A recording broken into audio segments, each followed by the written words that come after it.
All right, everybody. This is Nat21 Adventures. We are, my name's Paolo Garbanzo. I'm going to be the Dungeon Master. We are going to start this game right shortly in the world of Ert. That's E-A-R-T.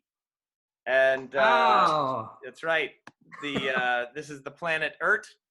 The reason I called it that is not because in Italian it's pronounced, you wouldn't pronounce TH as a th because that's cool, you know, because you would just pronounce it as Ert in Italian. No, it's just that in 5th grade, I was in a science test and I actually wrote down all of the names of the planets. And that was the one thing I got wrong. I got Earth wrong. I just was so excited that I knew all the planets and I spelled Earth wrong. How did you do this? Stay forward.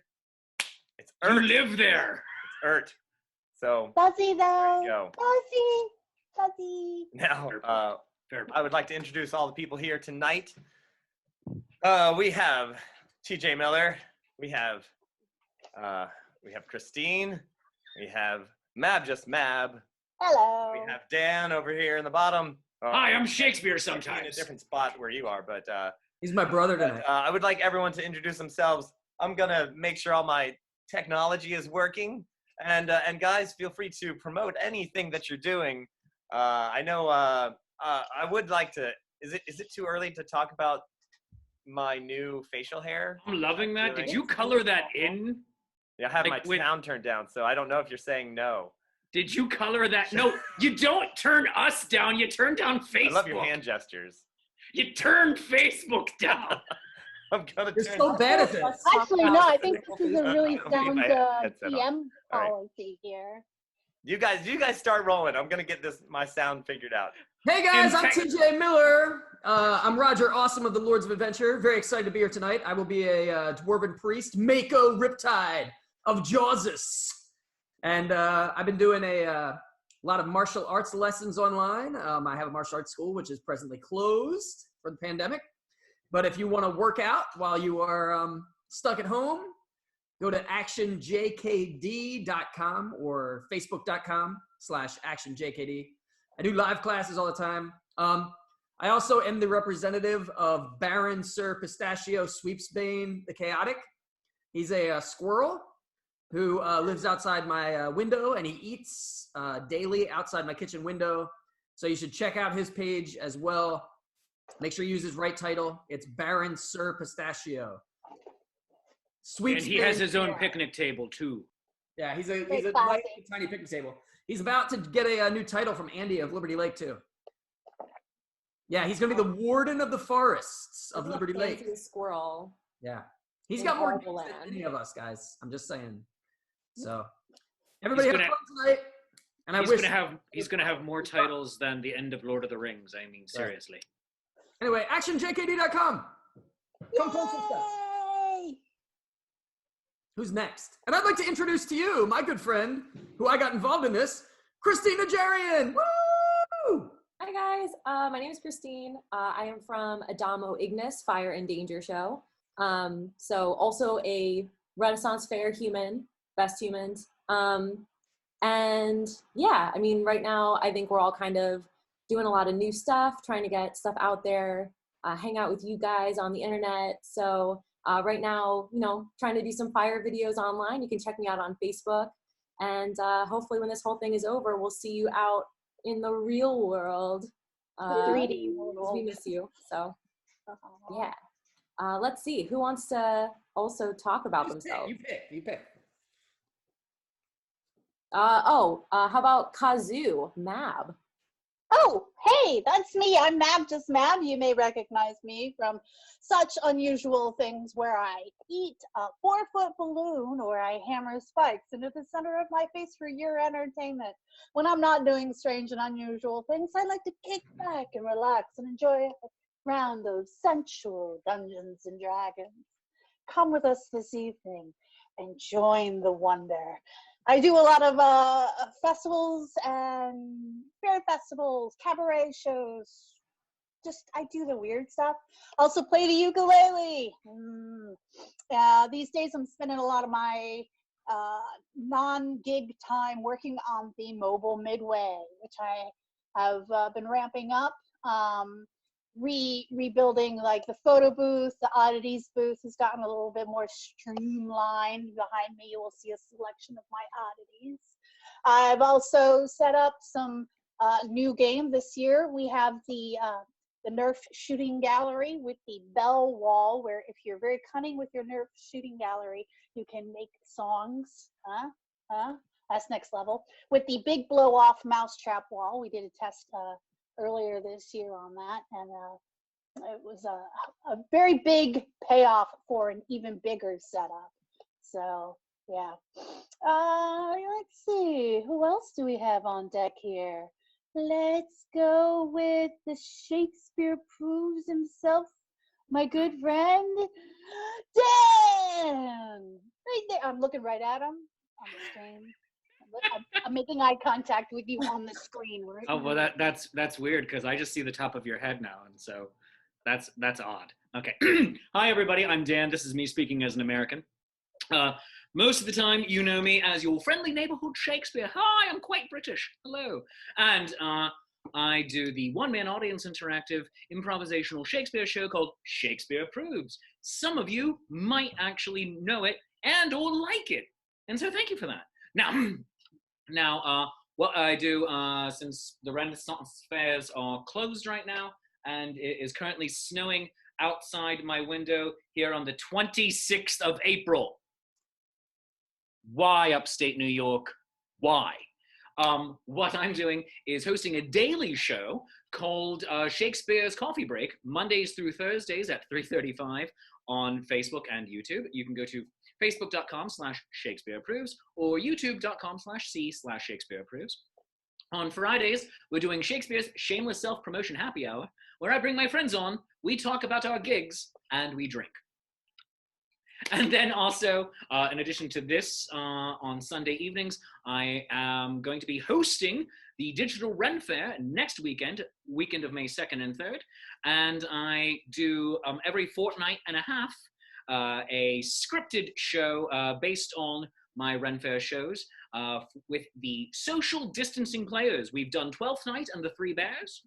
We have done Romeo and Juliet, the Flying Implement of Doom edition. Up next, starring Paolo Garbanzo himself as Mark Antony, Julius Caesar, Beware the Ides of March of the Penguins, and that is why he is growing out that boy band-tastic beard. Oh my God, hit me baby one more time. So I can only do this one direction. Oh! I can do it real smooth this way, but I just can't. The funny thing is though that you said you can only do it in one direction.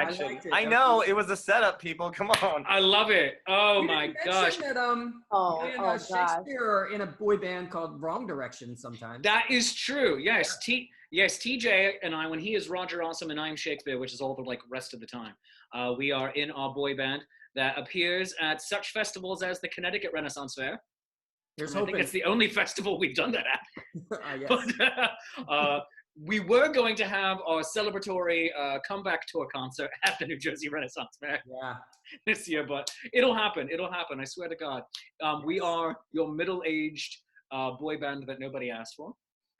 But hey, it's grand. So I do hope that you check out the various things. Social distancing players.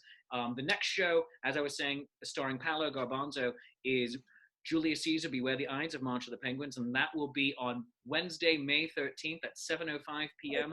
Simulcast streaming to Shakespeare Proves and on both Facebook and YouTube, and anybody else who wants to carry it, honestly, because I want the views. It's a way to keep professional actors employed during this period, so help keep live theater alive. Go check that out. And basically, back to you, Paolo. Oh my goodness. Back to me already? Yeah, that was like a good 7 minutes. That's a long time. What we're gonna do here? All right, let me get this thing off the board here. I can't find my character sheet, Paolo. I gotta get in character. What do you mean you can't find your character sheet? I turned my computer off last night. So I'm searching for it now. All right, you're killing me. You're killing me, Smalls. You're killing me. You know what? That's funny because I'm a short person. Well, you're a dwarf. Oy. Barbarian. Yeah, that's right. Well, my friend, and I would be kidding you. Here's the thing. We are going to start Oh, I'm gonna get my Dungeon Master hoodie on here. I'm gonna get into character too. Oh, I just found it. Yes. I just found my character sheet from you. Thank you. Oh, good. All What right. was that? Yeah, there we go. What the holy hell was that? That was There weird. we It's go. got real. It got real. Brother, I like your beard. Thank you. I've been working on it for years. Oh, I love a brother. Oh, yeah. Oh. I've kept it even though it's not great in the water. All right, my friends, we start this adventure in the beautiful city of Shark Isle. It's on the coast. It is, it's a rather large city. It's one of the largest in the area. It is subservient only to the capital city of this city-state, which is called Magecroft, a mysterious city full of magic and, well, it's crazy. Warning, it's a future adventure. You might go there. So, Shark Isle is known for, well, sharks, and in particular, the major deity of this island city, which is in the middle of a little river right on the coast. It is known for the founding of Jawsus, who is, well, it's a giant shark. Fathom, the chum, and the Holy Coast. That's right. By the fathom, the chum, and the holy coast.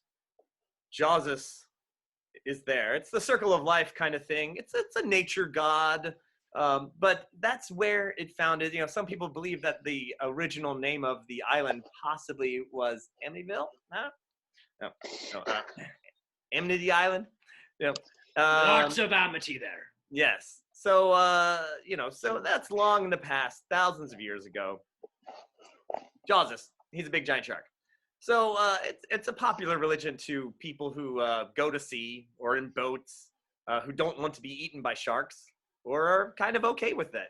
But you pray to the shark god, and maybe you'll be safe on your next voyage, possibly not eaten by sharks. Now I say all of this because one of our characters here, Mako Riptide, which by the way I believe is a name that kind of goes up against things like ham beefsteak or abs arm crunch or something. But it's great. It's great. I love It's it. Jawsus danger. equivalent. It's He's a dwarf from the mountains, but he has found his home in the sea. It's an odd pairing. And I found the truth of Jawsus. I started swimming. Waves, they're like mountains of the sea, right? Basically, right. Now his friend Kazoo over here, the gnomish bard, and I believe you started off in the Jawsus Tackle Box Choir. Oh yeah, well I was in the Jawsus Tackle Box Choir until I got kicked out. Well, I think the last straw might have been setting up the illusion of eels coming out of everyone's trousers. That'll do. I thought that was a very lovely aesthetic. But I thought it was hilarious. I want to throw that yeah, out. I think it was good. Who doesn't want an eel in their pants? Am I right? Oh yeah. Awkward laughter. Well, Kazoo and Mako, along with Ayala over here, the dragonborn druid, have decided that they'd spoken to one of the heads of the Church of Jawsus, the Temple of Jawsus, a monk who runs local operations. There was some trouble at one of the cemeteries on the far side of the island, and they asked Mako to gather a couple people and go check it out, as they are low level. It should be just a couple skeletons. They're second level, so it shouldn't be too big of a problem. Send a couple people over there, check it out. Undead things, not in the likings of Jawsus. Jawsus kind of likes that circle of life to be unbroken. Don't go off and become undead. That's just right out. That's a bad. Big fish eat little fish. Yes. As I believe the circle of life goes, it's like the tree grows a banana, monkey eats the banana, shark eats the monkey, tree falls on shark, giraffe eats I don't know. It might be a parabola. I'm not sure. Mystery. So you have decided that. So you've gone out. The three of you have gone out. You've checked out the cemetery and indeed found some undead creatures, a few skeletons, a zombie. However, it did take all you had to stay the night and defeat all the undead that you could find in the cemetery. You used up all your spells. You fought monsters and came back to the monastery to report back. And he has said, and you reported back, and he was like, well, you guys said that well, it probably needed more investigation. You should probably go out and see it again the next day just to make sure you got everything. And you said, yeah, that's a good idea. Now it's the same night. You guys are going to go rest up. You go to your favorite pub, the Sportsman pub. You're going to avoid there is in the city of Shark Isle, there's a little area where it's a rough neighborhood, but the Sportsman pub is right outside of the rough area. It's the safe rough area. So you hang out there quite a bit. And you head there that night to have a beer and wash down all of the pains and the aches from the combat that you face. And you have a seat at your local bar. You've seen a lot tonight, but you got over it. You did well. It's all right, little chum. It's all right. I am personally exhausted. Oh. Aye, adventure is tough work. We gotta go back there, guys. And I'm not saying that we are awesome and strong. We're really strong. We're very strong. But I couldn't help but notice that we're not beefy enough to kind of stay there for anything longer than like maybe an hour. What do you say?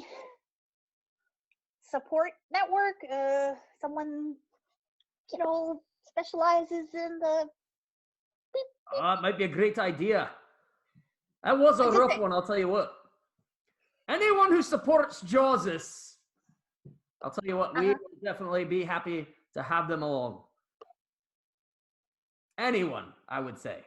So you sitting down, you're talking, and there's probably even some people there in the bar, and of course, no gig tonight, guys. Sorry. They're happy to hear your stories of your adventure and buy you a drink or two or three, and just as you're downing that first wonderful drink, and someone else pulls up and drops a second mug of beer on your table, and you look up to see who that person is. Another stranger, perhaps, but perhaps one familiar to Mako. No. Brother. My brother's here, a round of drinks. Boulder, what are you doing here? I'm drinking, it's a pub. Boulder, you need to go home right now. Do not give me my middle name. Boulder, you're going home. You're going home, Boulder. It's Uncle's birthday. Yeah, we're going to go to Uncle's birthday, but we got to take care of a little problem that I'm doing for Jawsus. You got to go home now. Ma sent me here. Well, the birthday party's not for 2 weeks. Yeah, and it takes 3 weeks to walk home.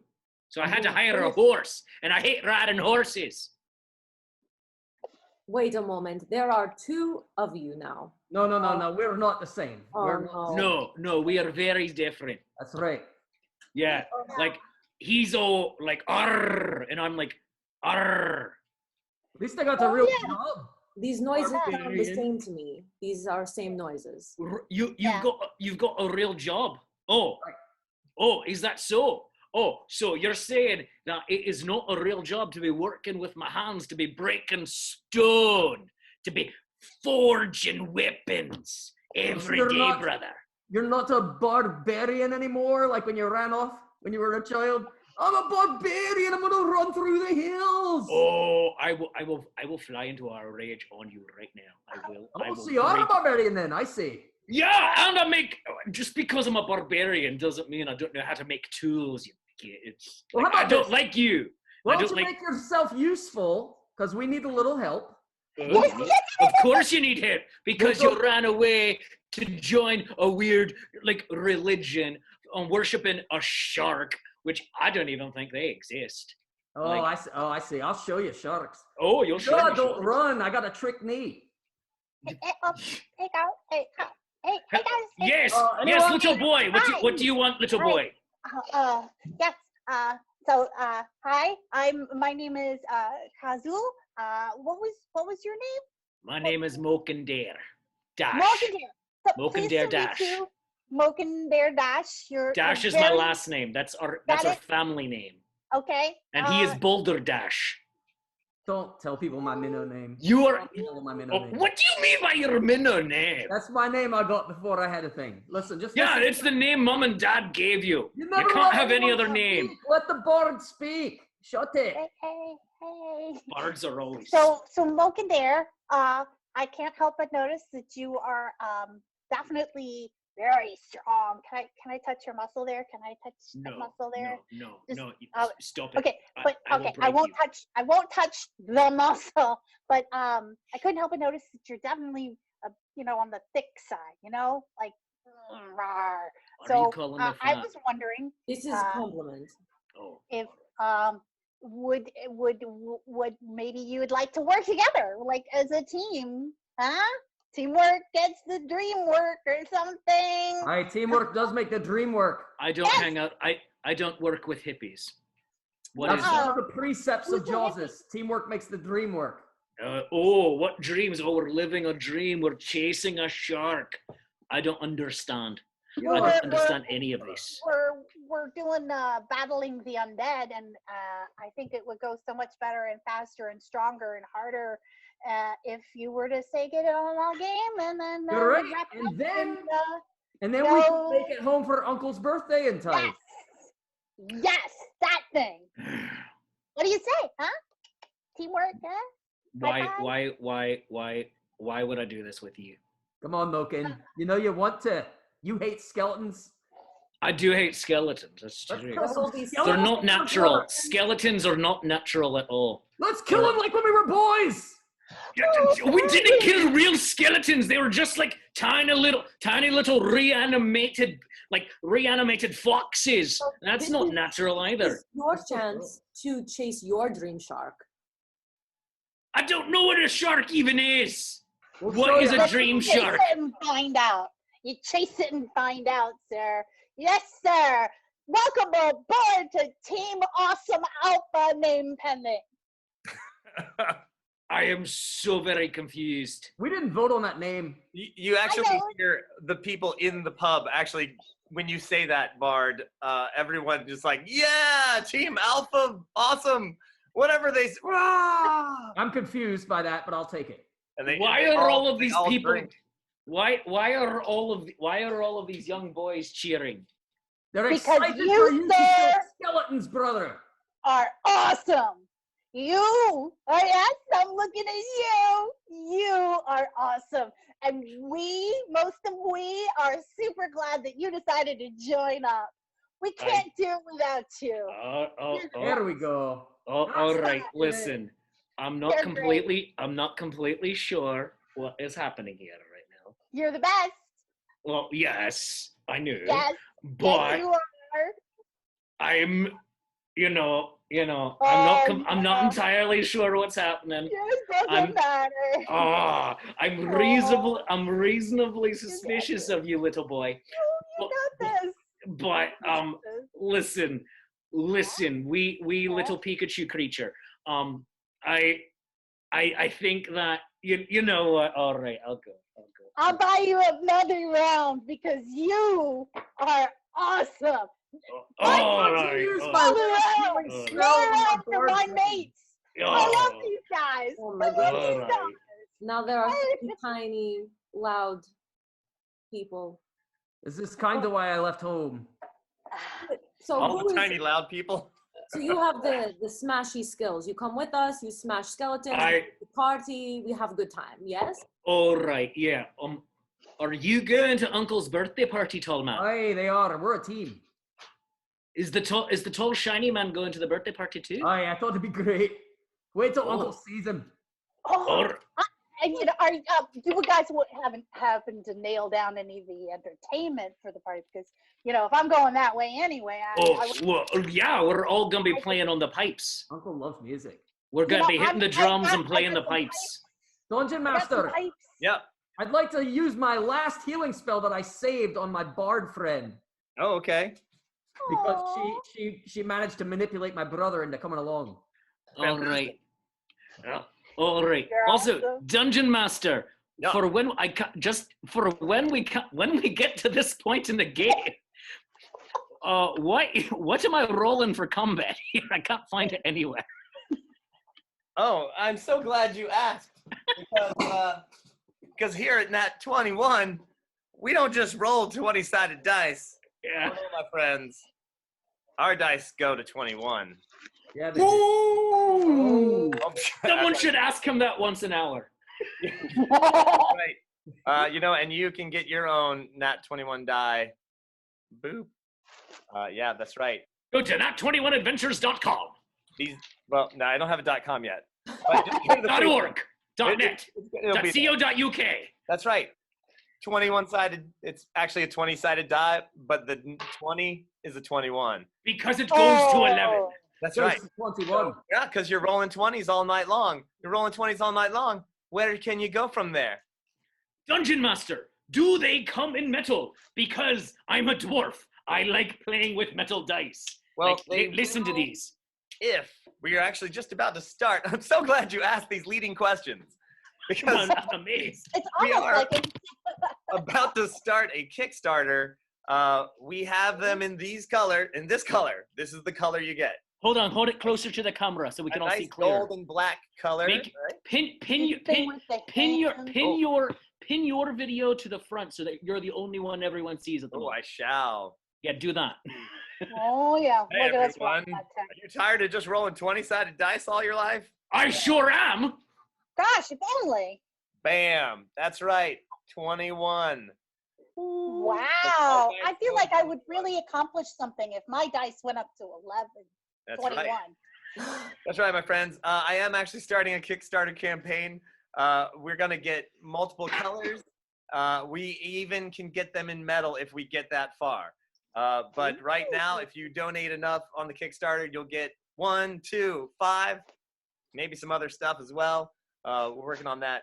Paolo, when will this Kickstarter be kicking off? It will be starting next week.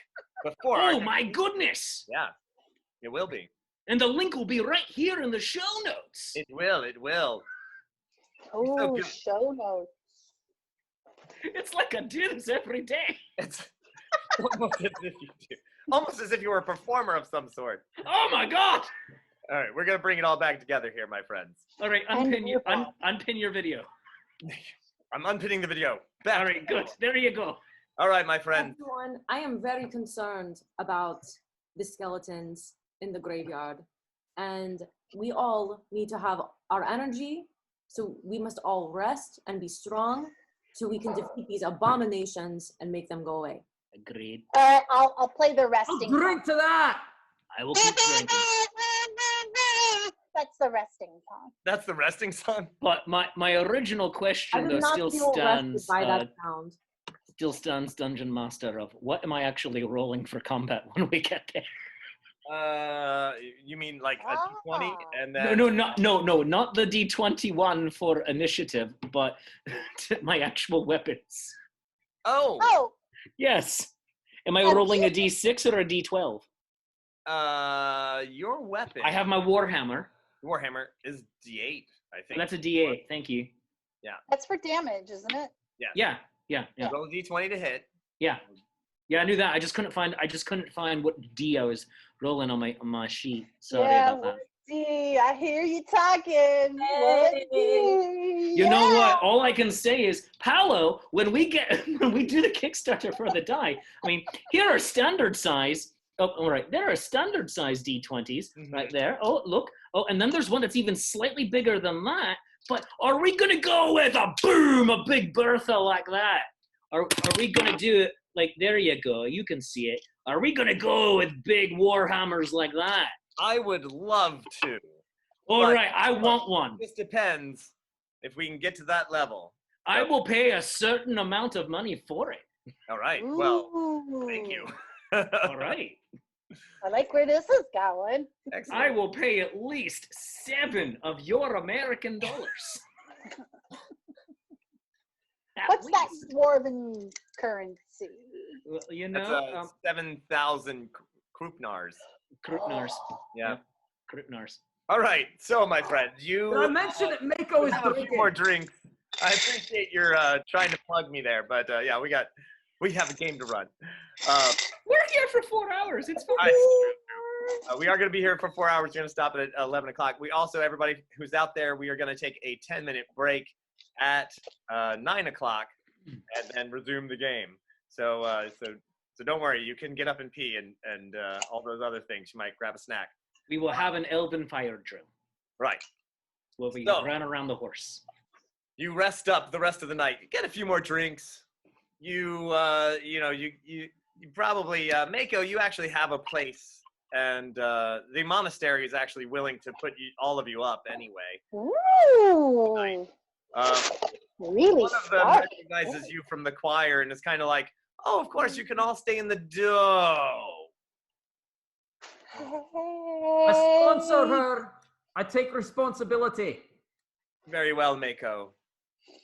Just, if any weird illusions happen tonight, we know who it is. You know, I hated that illusion as much as the next dwarf. No. I didn't hate it. I You loved said it. it was awesome. You said it I know, I'm The lying. one when she made the pipe organ just sound like farts? was I'll tell you what, yeah, that's not gonna happen. Not on my watch. That was awesome. That was That was divinely inspired. Divinely inspired. supposed to be fun.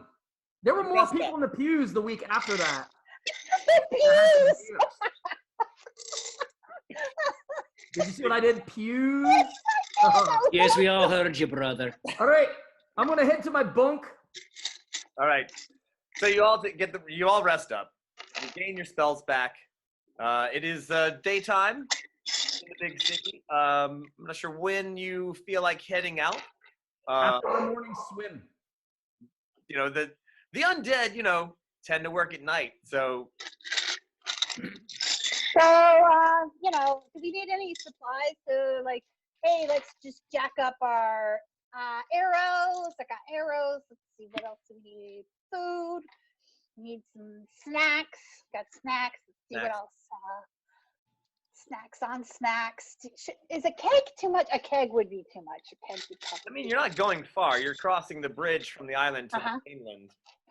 just one keg. So a Yeah, small just one. keg, you probably will Okay. stay the whole night. So Ooh, yeah, two. We better get two. Can we get a? Does the church have like a wagon? Can we use a wagon? I'll loan you a cart. Sure. Yeah, let's take a cart. And that opens up the keg thing. Right. This is very serious mission. This is abominations out at night, hurting people. We should go. You're Look right. at We should get 2 kegs. get ready. No kegs. We are not. This is not a drinking time. Wait, what? This is a serious skeleton time. I mean, I'm pretty sure both dwarves just went. You don't Excuse have me. to have any. You don't have to drink it. My brother and I know since we were boys, we do better with a keg. We really do at least half a keg each. The very least, Fighting? throw it at the person. It's what we do. you could just wow. Totally. How- I'm gonna have to get my keg miniature for the fight. So Like what you can do is also stand on top of like tall ladders and throw them down Because at we're not people. tall. We're not tall, I admit it. Yeah. No, like my brother, he's actually considered quite tall in our community. No, Right. no. This is not tall. This is not tall. This is No. this is very. Listen, little boy, you are very tall as far as we are concerned. But Who is like, little boy? you are the little boy. You are the young boy. Now, None of these things are true things. okay, so you are a very shiny, like prepubescent child. All right, so I'm getting the cart and the keg while he's talking. Just so And- I'm with you, Mako. Does all right. does The the bard and I are dwarf getting the drink cart and the keg prepared. damage the brain? Does the Does- dwarf drink? no. Break this up. We are we are the philosophers of the world, and that's what the dwarves are. Yeah, and we work hard, and our philosophy, by and large, is the rest of your philosophies are crap. Did we get the Well, cart? show me this hard work in the cemetery with the skeletons. Let All us right. go. Well, first off, I'll show you really hard work things like Do we have the cart? look at these random nice pretty things I carved. I did those. Can they have the conversation while we're going? Yes. All right, great. So it's a push cart. It's a push cart. But you can get 2 small kegs on there. That should last dwarves for the night. I'll cover it with a cloak so as not to offend the sensibilities of our dragonborn. All right. Very well, very well. You cross the bridge outside of the city. You get a few looks. It's not too unusual to see a group of random adventurers put together. And Jazzed to be on the team. that's right. Now, there are several cemeteries out here. I mean, people have been dying here for thousands of years. So sometimes some of these cemeteries are very old. They're literally like, because they're on the other side of the island, so just on the bank of the river, where part of the town is not. So there's the main city. You cross the bridge. There's a little canal work that actually leads up to takes you all the way up to Magecroft, but that's days from here. And then if you go off to the left-hand side of the road, you see a great expanse of several different cemeteries. Now, there are, of course, other religions in the city aside from Jawsus, and so each one kind of like has a nice plot of land out there set aside for their own group. And of course, there are several Jawsus cemeteries on this end of the countryside, and so the one you've been going to is the Jawsus Cemetery number 12, and they're just numbered, and that was where the difficulty was, and so you get out front. It is, that this particular cemetery is probably 800 years of people being buried here. There is a few rich families. There's of course several just regular stones. So there's a variety of stonework. There's some crypts. There's sarcophagi. There's just headstones. There's just a place where they just cremate the bodies and put them in little urns. There's some very good stonework going around. There's some Yeah. probably some of it even dwarven. Yeah, you can tell by some of the one right here. word in right there. Yeah, I got that one. Mhm. Oh wow, he's What old. time are you actually entering the cemetery? Pardon? Kind of an after lunch sort of thing? Is this a... I think if it's all right with everybody, I think as soon as we got ready in the morning, we just came over here. All right. I don't think Yeah, checking it we out during the got things daytime out. would be bad. I'm sorry, Ayala. To get ready to scout things out. So before dusk, definitely. Are you able to fly, shiny one? Not currently. No. Like, I would do you- very much like You to- can't. That's so rude. maybe one. What? Why? I'm I'm just- practicing. Like, do you have wings? The great wings that like will come out behind you and like flap, like Well, caw. I just prefer to keep them private right now. Okay. They All are right, just. I need to practice. All right. Do you breathe great flames out of your Oh mouth? my! You can't ask Well, that. maybe we'll get to see that later when we fight these skeletons. You show me Oh. your best, and I will show you mine. I will swing my warhammer and I will impress you, kid. I Oh, will impress my you. brother With yes, like, please do. This is very exciting to me. I like this. Yeah, my brother's good with a hammer. He always has been. Mako, Right. I am a little confused. Yeah, This is cemetery for shark god Jawsus. Mhm. Why do not the bodies go to the ocean? You got to understand there's chums, and then there are those who are sacred in Jawsus. And as a priest of Jawsus, I will have the honor of being buried in the sea, but I'll probably still get a little memorial here, depending on what sorts of services and such like I do at land. No matter who you are, if you die in Jawsus, at least one part of your body does get fed to sharks. Which one? That depends on the will.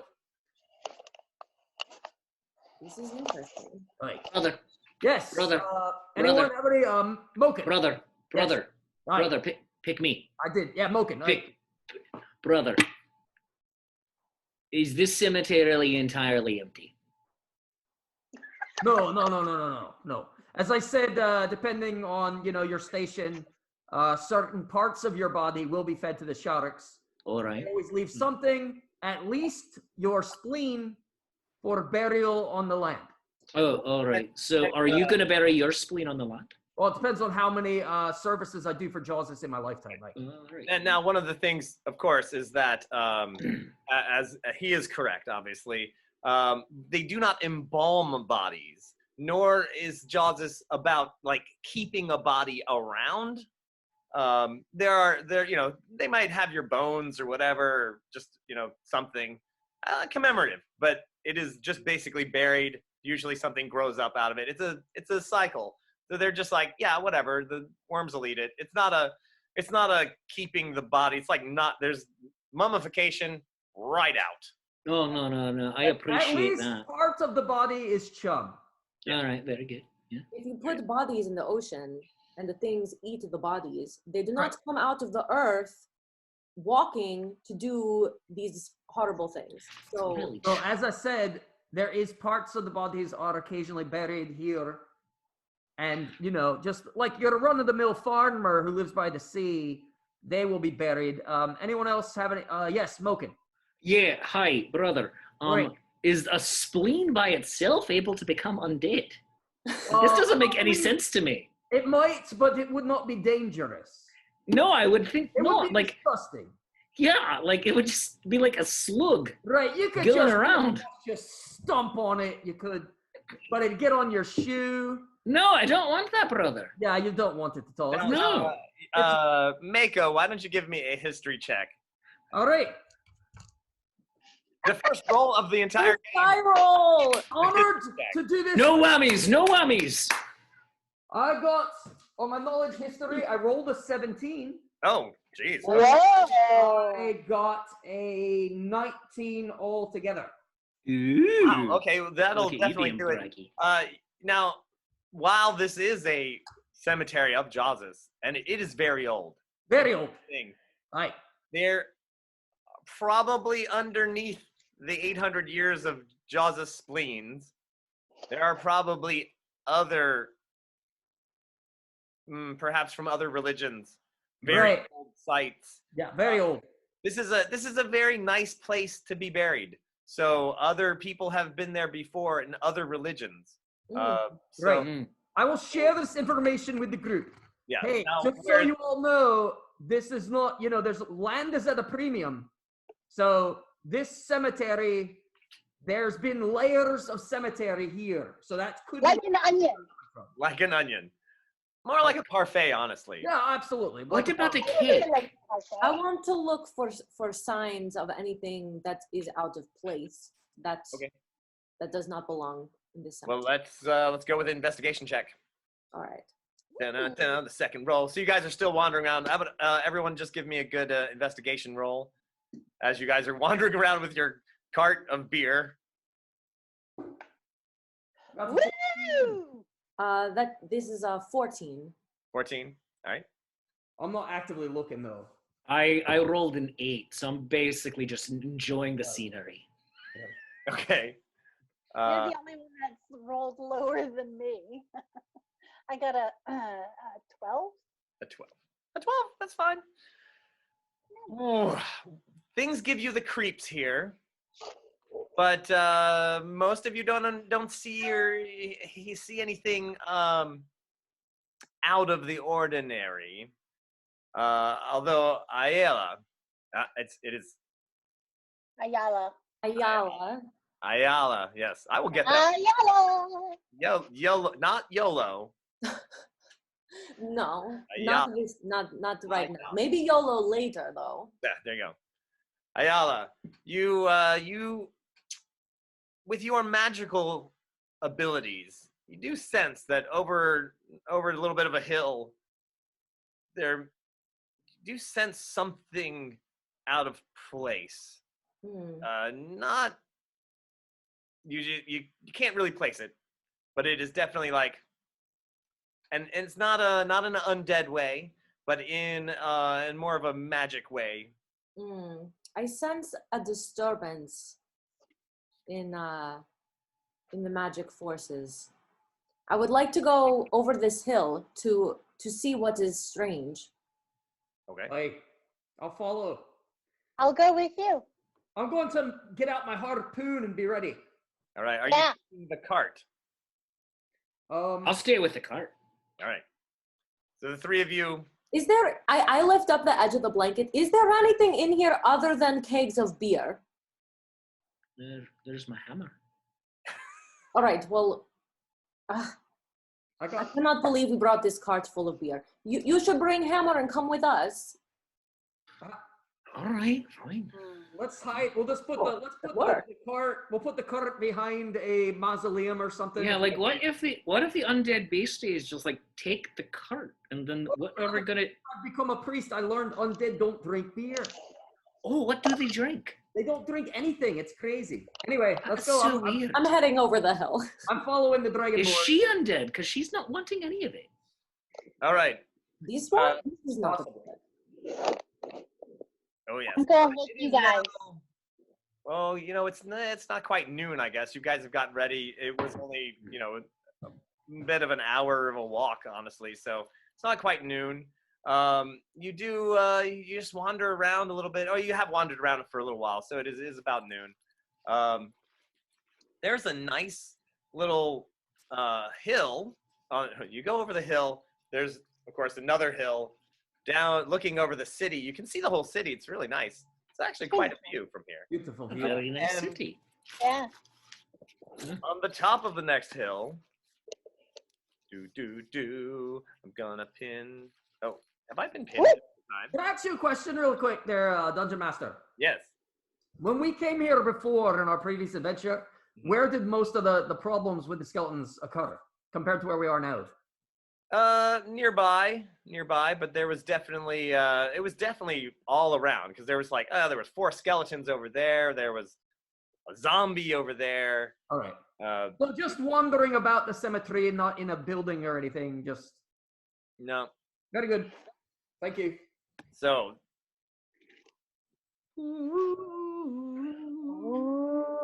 On the top of the hill, there's a nice looking little place like this. The stonework is actually really nice. Is that a giant? I'm gonna shoot at that giant bee. Oh, this is beautiful. I like it. I bet like some dwarven stoneworkers worked on that. Like I wonder if Uncle Ignis worked on that one. Yeah, that's good. It's good. So, it's good. Put my harpoon at that giant bee. Oh, that giant bee is not there. Oh, sorry. All right. Oh, great. I'm sorry. No. Ah! That's a word. What? Giant bee. Paolo. Yes. So people in our chat are asking if they can roll to steal the cart. I will kill them. Oh! Frank and Josh both want to steal it. Damn they! I will take out Frank. Frank Brettweiser. Holy. I am Holy Yoda. There might be some rolls there, and perhaps some people who had come to visit their long dead relatives might pour out a little for their homies. Like a whole keg of beer. Let's. Excuse me, I need to go grab a hammer. So it's a possibility. Thanks for the. I like it. Thanks for the idea. I like that idea. So you get over the hill. You see that, and you see this lovely place. It doesn't. It's not. It's like a I have place my hammer. of rest, of reflection, and you definitely, Ayala, you definitely are like something's going on here. That's for sure. Can I make a history roll on Yes. this? So the feeling is coming from the building? From around that area. All right. I am rolling shit. Not so good tonight. Did it look like there was a way down into that thing? Can I see the picture again? It's on the next hill. Oh, we haven't made it there yet. Yeah, you're looking down at it from the hilltop that you're on. You've climbed up the hill, leaving your keg of behind. 2 kegs. And, 2 kegs. People are gonna steal it, like that Josh guy. I don't know. I'll tell you what, though, if Frank steals it, I'll go upstairs and kick him in the pills because he's in the house. All right. Paolo, Dungeon Master, do me a favor. Click gallery view on your screen. oh, did I not? There you go. Well done, you. I'm still pinned. Oh yeah, sorry. No. Well done, you. You did it. I did. There we are. Oh, Yeah. they must be a second behind. So yes, Sue. Yeah, it's about 15 seconds. There you are, standing there, looking at it, and definitely there's something magical going on. I like want to go closer to that building. So that's on another hill. Yes, you're up the, so you'd have to go down and back up to that. Follow. Kazoo, what did you roll in your history? I rolled an 8 plus 3. That comes up to, let's see, higher mathematics. Nothing. Not a bunch. Dwarves, give me a stone masonry knowledge check. All right, I'm gonna. The history All right. one. That's what I actually have. Hold on, stone masonry. I'm sorry. I got the Hold on. It's been a while since you've really carved some rocks there, pal. Hold on. Hold on. I just need to find it. I just need to find it because I have it. I just need to find it somewhere. Oh, where? Okay, let's just roll the actual die. Here we go. All right, I rolled a 19 on the actual die. All right. That is a real dwarf. That's some stonework. So. This is what I'm saying. It looked like Uncle Eklas built it. Yeah. That's what I'm saying. It looks like his work. Boop. All right. So once again, I will show you this picture, and you realize that these outer stones are definitely not the same make, model, and year as this building. Yeah, the building looks newer. As if the building was much newer. Yep. Yeah, the building's newer, people. Did we get there yet? Yeah. Is there any engraving or carvings on any of the stones or anything? Let me see. We're all behind the dragonborn too, right? Yes. Okay. So you're walking. I'm still very small. I will go in front. And let me see. I was following you. I just wanted to make sure that we knew that. Right. All right. What are we looking at here? Hold, please, while I talk amongst yourselves as you're. Brother, so how tall do you think the shiny little boy is? Oh, I am not a little boy. I am a just genderize in dragonborn woman. All we right. don't genderize in a dwarven society. I didn't even know I was a boy until I was 52. Yeah, that's like he had his and it was late because your gender reveal day is on your 50th birthday. Hey, 52 for me, 52. Yeah. Why was it late for you, brother? I forget. That's a story for another day.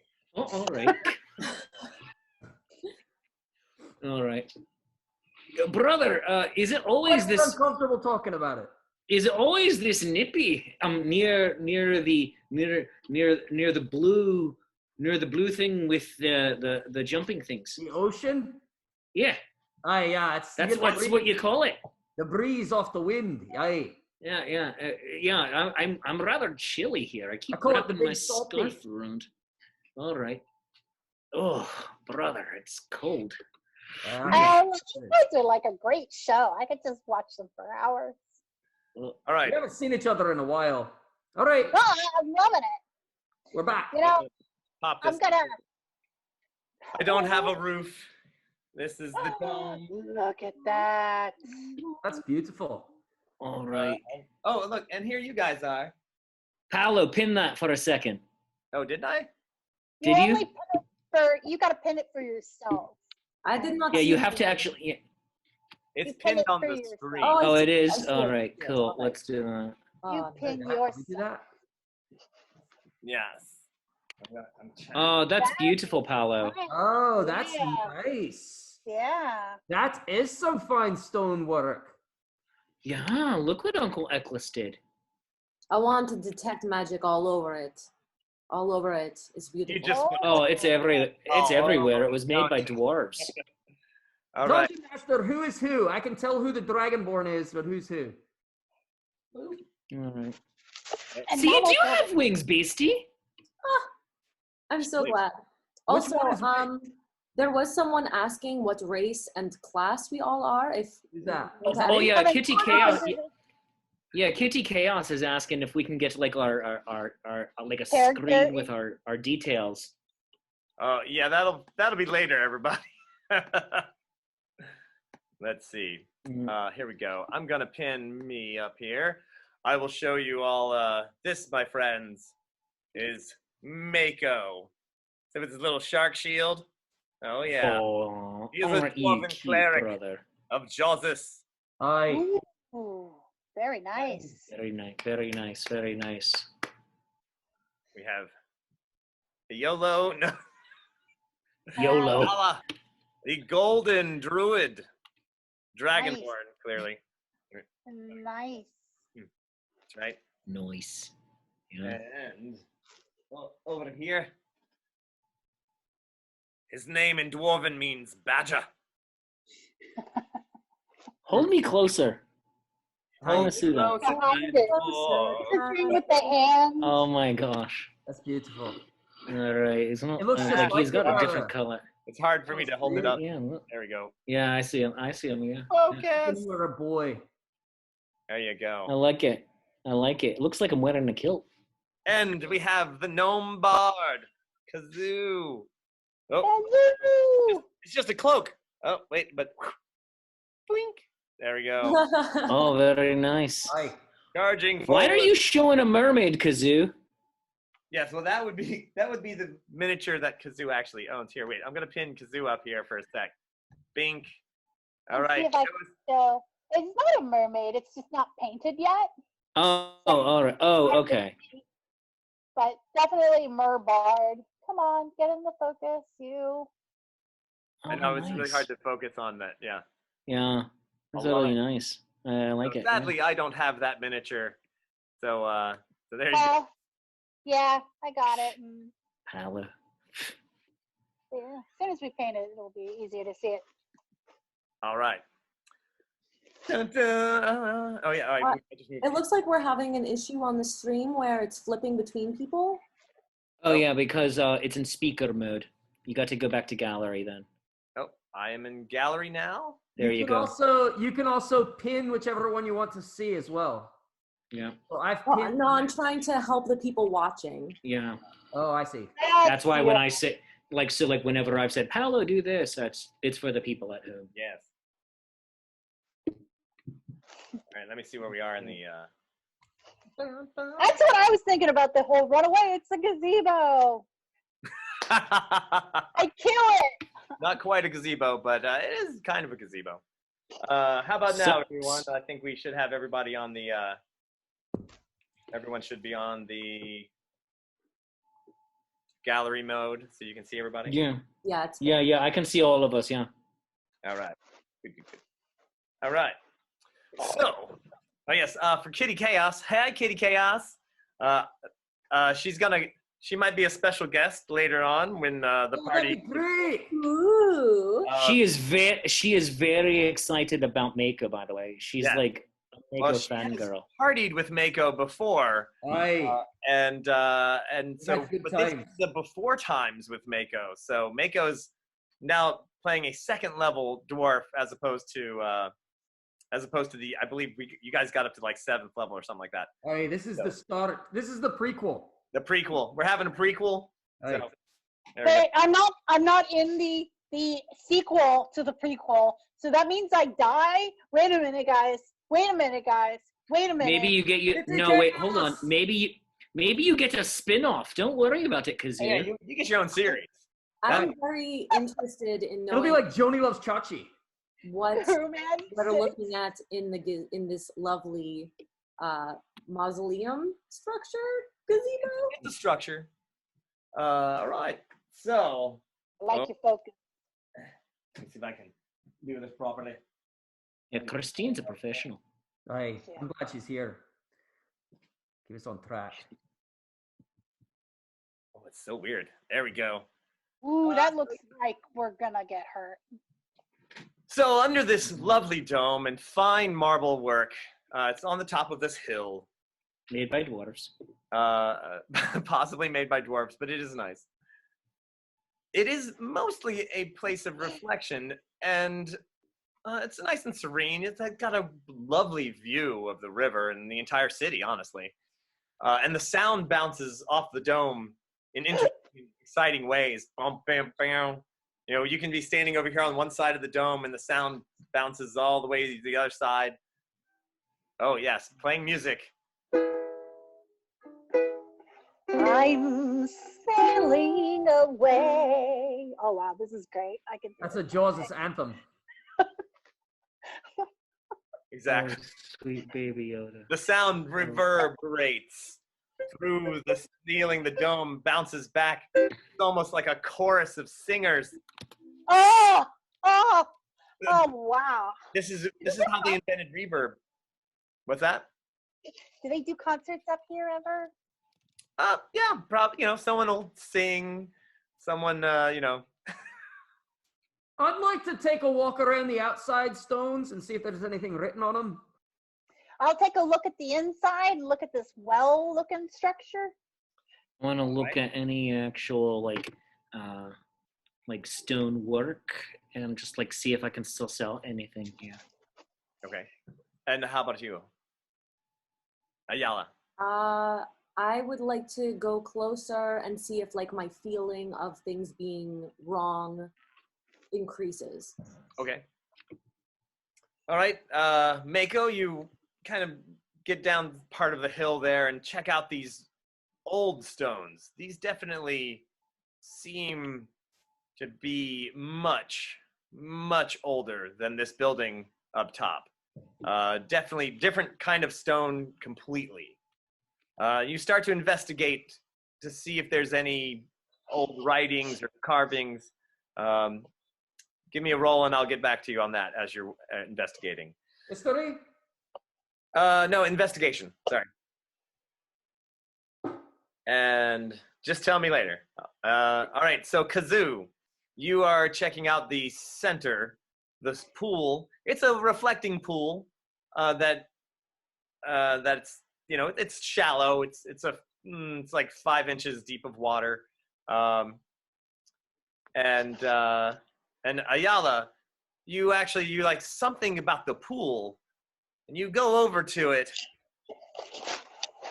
You sense you're like, give me an investigation as well. Actually, no, I'm sorry. Give me a perception check.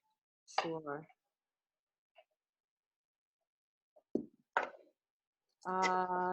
That is 17. Oh, all right. Well, you walk up and you're like cautiously eyeing the water, and you can tell something about it is very magical. And then you realize that it's just that this water magically fills back up to the proper level. So, you know, as it evaporates, it just magically continues to fill. And you're like, oh. No, all right. This is very clever. Well, I like this. Yeah. This is good. Kazoo. You were standing there noticing it and kind of like, meh. Give me a perception roll as well. Okie doke. Good lord, why can I not roll higher than a 9? I will be your Wet. token bad roller. The water is definitely wet. Splish, splash. I start using it as like a hand water percussion thing where you just slap in it. And, this is cool. I can work with this. And this Kazu, this is a place for the dead. Be Yeah. respectful, or they will continue to rise. You make very valid points. So, no drum solos. Not Got on it. the water. Drums. All right. Mochen, you are checking the stonework Oi. around this area, right? And inside the under the dome. This is very good stuff in here. So give me Do you need me to? an investigation check as well. All right. On stonework. All right. So I get. Is this a history or like I'm sorry, history or investigation? Investigation. Investigation. All right. It's the same bonus for. Oh man, everything is perfect. I rolled a 4. It's definitely made of stone. It is. More of an ability. It's This. the stoniest stone I've ever seen, brother. What kind of stone? Hard stone. You know, it's hard to say. It could be marble, could be limestone, could also be obsidian. Who's to say, really? Definitely marble. It's definitely, you can tell by the marble ing that is here from the marble-ish regions of Earth. As a dwarf, you definitely can tell with that lovely roll that at least it's not faux painted fake marble. It is indeed real marble. This is real, brother. I'm having an off day. All right. Mako. Oh, I got to 17. A 17. I did. That is a good roll. That's Yes. a good roll. Right. You're checking out these rocks and you're feeling it. There's not a lot. There's no like obvious big carvings or markings on it. It's a dark stone, and you're like, you seem to think as a dwarf, knowing stonework in general, and perhaps the age that this stone has been carved. It's been here for quite some time. That perhaps this grass and maybe the dirt has filled in a little bit, and maybe this rock should be seen from even farther down. So perhaps if you dug a little bit, there might be something. But right now, from what you can see, there don't seem to be any markings. Dun dun dun. All right. I guess I'll dig. I'll dig a little bit. I'll just move some. Just with I my can help. What? Brother, Totally. what you do? Pardon? I thought can say dig. something. Brother, you need a hammer. Not for digging. No. Maybe. Yes. I'm rolling one No, no. too. Smash the dirt down, make it lower. All right. So you start digging. You're kind of like ripping up some clumps of grass and just getting in there. And you're like moving stuff aside. So you notice things are happening down there around the stone. Let's see. Let's pull back a little bit here. Stone definitely in place. So just so you know, yoink. Let's try to give that a better view here. Ooh. Just so you know. Here we go. Ooh, I like that aerial view. Yep. Oh, So that's sexy. just so you know, so there you are there at the on those steps. Sorry, I don't have much more of a three-dimensional map there, but what we got is the interior room with those round pillars, right? And then it's down the hill a bit, and so then at the bottom of the hill, there's a path that goes around the entire bottom of the hill. So the stones are about halfway down, so mostly to scale. not exactly. The hill is definitely hilly, as opposed to this, which is absolutely flatty. So. So you're saying it's not a full, like, relief map? Correct. Okay. So we're looking at a 2D map in 2D. All right. Right. A almost three-dimensional map. So Almost three-dimensional map in 2D. Okay. there you are. Using the greatest of 2D technology. I will give an assist to my pal Mako. Diggity dig dig dig dig. I can sing a digging song. I tell you, I think that this, it looks like the dirt has piled up over the years, so I think that we might see something if we dig a little down. How do you know? It's been years since you've been playing with the dirt, brother. You don't know. Are you throwing shade already? What? He hasn't My little been brother, home. that's what he does. It's fine. Oh, little brother, I'm almost as tall as you. I'm telling you that. I know, you are. None of you are tall. None of you are tall. It's all right. Just accept yourself the way you are. You are great. Around other weird people, he is nearly quite like tall, and I'm almost as tall as him. No diggity. I'm very You proud. are big for your age, brother. I'll tell you what. All right, so digging, all y'alls who dig, let's give me a digging roll. I guess call it athletics, maybe. Sure, athletics. Yes! I'm sorry, I rolled an 18. All right. I'm a dig boss. I got the 9. So you're like, I got a 19, sir. forget 19. barding. I'm digging. Yeah.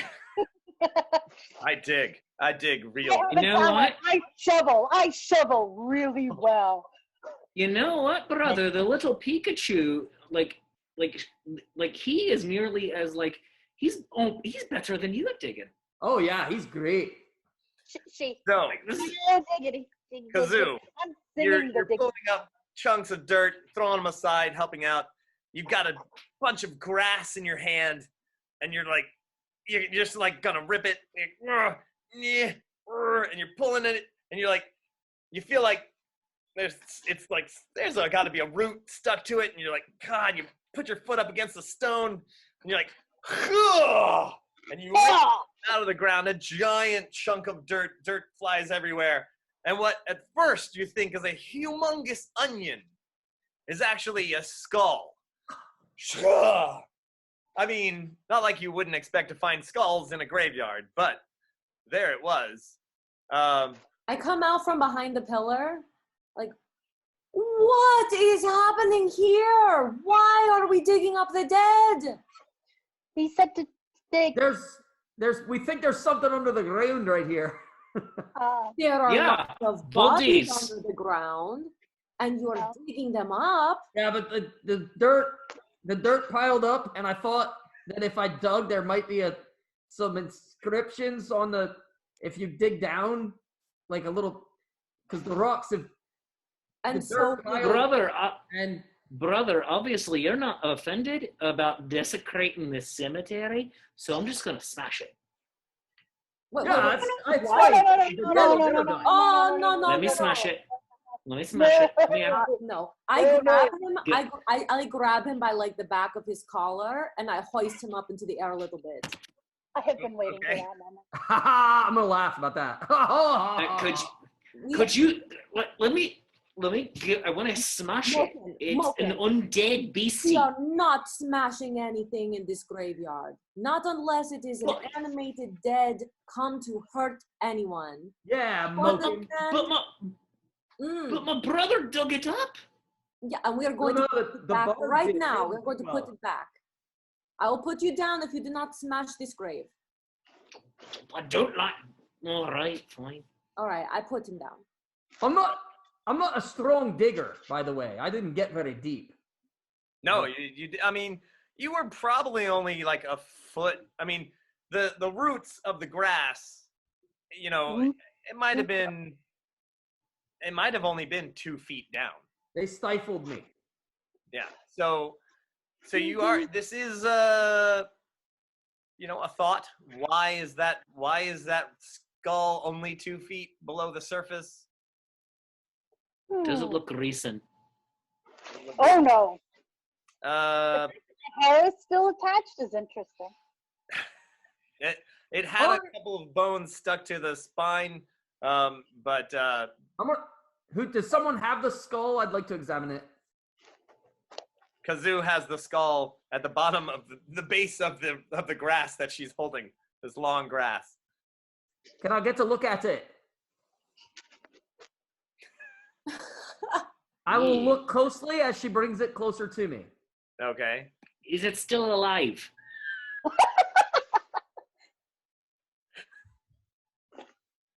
No, it is not. Does not appear to be moving. It appears dead, full of dirt and roots. All right. Or is it? Can I see what? You don't need an investigation to see that it is not currently moving. No. I mean, I want to see if there's anything. Can I tell? Is it a human skull? It seems to be a human skull. Right. No markings on it or anything, just a skull. Give me an investigation check. I got a 3. I got a 20. It's a solid 3, though. So, are you investigating as in? I mean, to fully investigate, you'll have to rip the roots out of it and all that stuff. Are you? Well, I'm just looking as she holds it. Okay. So I will rip all the roots. Yep. And I mean, I got a 3, so. Right. I rolled a natural 20. Yeah, so, Mako, buddy. you are staring directly into the empty eye sockets of this skull with a few roots sticking out. And Kazoo, you see the back of the skull, and you do see arcane markings. Oh. Back. Oh yeah, look at the back side there. So you just turn it around in your hands. You hold it up to Mako. And he's like, oh. Can I see it now? Oh yeah, definitely arcane. I'm pointing right at it. I'm pointing. Ayala, are you examining this as well? I'll probably lean a little close out of curiosity. Okay, give me an Arcana check. Sure. Ooh, I have that too. Should I roll? Sure. Yes. 19. I'm finally rolling, bitches. Oh, yeah. Hers is better than mine. I got 13. She's talking to all the dogs out there. That's just all it is. That's all it is. It almost comes as no surprise that these markings are of the necromancy flavor. Huh. Yeah, this looks pretty necromantic.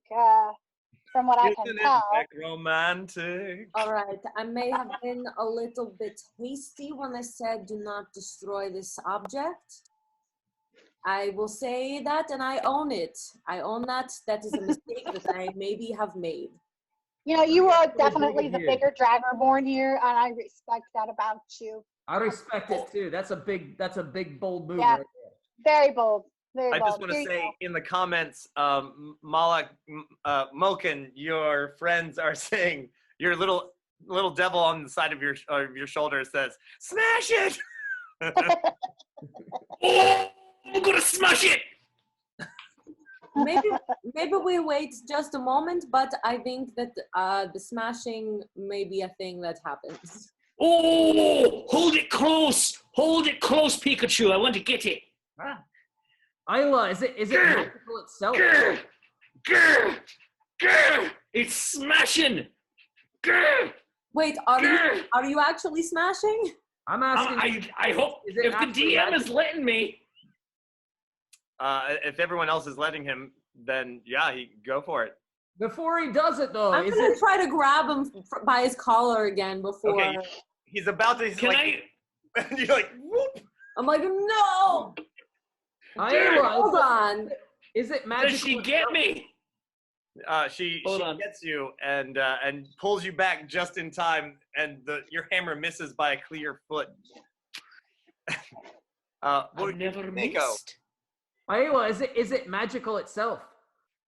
You know what? I can do a detect magic on the skull, so as can I. I'm gonna go ahead and do that. Okay. You're gonna cast detect magic. Yeah, well, yes.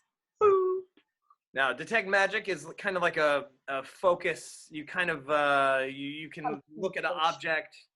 The longer you look at it, the more things you'll be able to detect about it. I would like to hold this skull, and I need a moment to sit. I need a moment to commune. So I'm gonna like sit on the ground, cross-legged, and like hold the skull and close my eyes. Oh. While she does that, I'm gonna ask the audience, and I'm gonna keep digging Okay. while she's doing that. All right. As you guys are like looking, you're gonna keep digging. Okay. Give me another athletics check and let me know. I'll tell you. I'll tell you when to tell me. So, Ayala, you hold the skull in your hands, and you, as you cast detect magic, you notice that the writings that are on the back of the skull to the top of the skull definitely glow a little bit. And there is magic in the writing. The skull itself is a skull, but the writing perhaps is giving it an extra flavor. And just as you reach your mind farther back into the magic of the skull, it lunges forward and attempts to bite you. Ah! Yeah. Whoa! And is this around what time of day is it? Of day? Yeah, like, is it still daytime? Oh yeah, it's only like it's about 1 o'clock now. It hasn't been that long. Yeah. Oh, Right, let me smash it. I put the skull. I put the skull on the ground in front of me, and I hold it down with my my talons. I push it into the dirt. Okay. So that I can still see the writing. I want. Smash. This is bad writing. I do not like this. I want. This is bad writing. This is poorly written. It's all kinds of bad, poorly written. Are they using terrible bad grammar? magic. I want to scrape out the writing. I want to mar it so it's not intact anymore. Okay. Give me. You know what? Give me a. I guess this is it's kind of a strength. It's like a grappling, honestly, because it is trying to chatter, and you've got it pretty solid, but enabled to scrape all the markings off. You'll definitely have to fight with it a little bit. So just give me a grappling check. All right. Which is basically strength. Yeah. Oh, that's 20. Not natural, but it's 20. Oh well, the skull definitely does not have a fight in him, and you whip out a small blade. Or no, you're just using your claw, aren't you? I'm a very strong dragonborn lady. You're just palming its skull and just. I'm using my talon to just yeah. All right. Yeah, it basically just. And the whole time I talk to the skull, I'm like, whoever did this to you, they were very wrong. I'm going to put you back to normal and put you back in the ground where you belong. That's so You're sweet. so beautiful. Yeah, you're beautiful. That was really. Great dragonborn. You scrape off enough of the magical writing that you definitely feel it shudder and then stop moving. And you actually kind of go a little overboard. You're like, Okay. and feel satisfied once you've completely obliterated the writing. Mako, you made a roll for me earlier as you continued digging. I got to 13. All right. You didn't actually have to get much farther. You kept going in that hole, and you uncover another layer of dirt, and you realize that there's a whole pile of skulls under here. Oh. I guess I'm imagining I noticed the skull doing that thing, right? Oh, yeah, totally. All right. I say, hey, just so you know, there's a whole nest of skulls down here. Do any of the other ones have the writing on the back? I'm not gonna touch them. Can you still tell whether or not they're magic? Yeah. Are you still concentrating?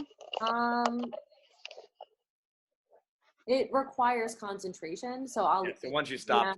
Did I break my concentration when I was scraping So it out? Kazoo, when Mako asks you to look closer and see if you see any of the more writings, you lean over it's now a couple feet deep of a hole, and you definitely see a pile of skulls down there in this hole, and they definitely have writing all over them, and as you're like, looking down, one of the skulls looks up at you. Yep, okay, and alrighty. A hand reach through the rest of the skulls. A hand's coming up. Just, hey, hands, guys, this would be a good time for a hammer. I'm going to smash it. All right. Wait, why do you get to smash it? I brought my hammer. I'm swinging my Tetsubo into the pile at the hand. I'm running over so I can smash it too. I'm gonna say that Mochen, you had your hammer out and ready, and you've been dying to smash something this entire time. I know. Mako, you didn't have your hammer. You had another. I got a Tetsubo. And so as you were like, oh, and as Kazoo jumped back as you see this hand rise, Mochen, you definitely sense some trouble. You take a few steps over to the neighborhood there and look down just as you see a bony hand reaching up, attached to a bony body. And you're like, oh, yes. Beautiful opportunity for you to smash this skull. Mochen smash! Yeah.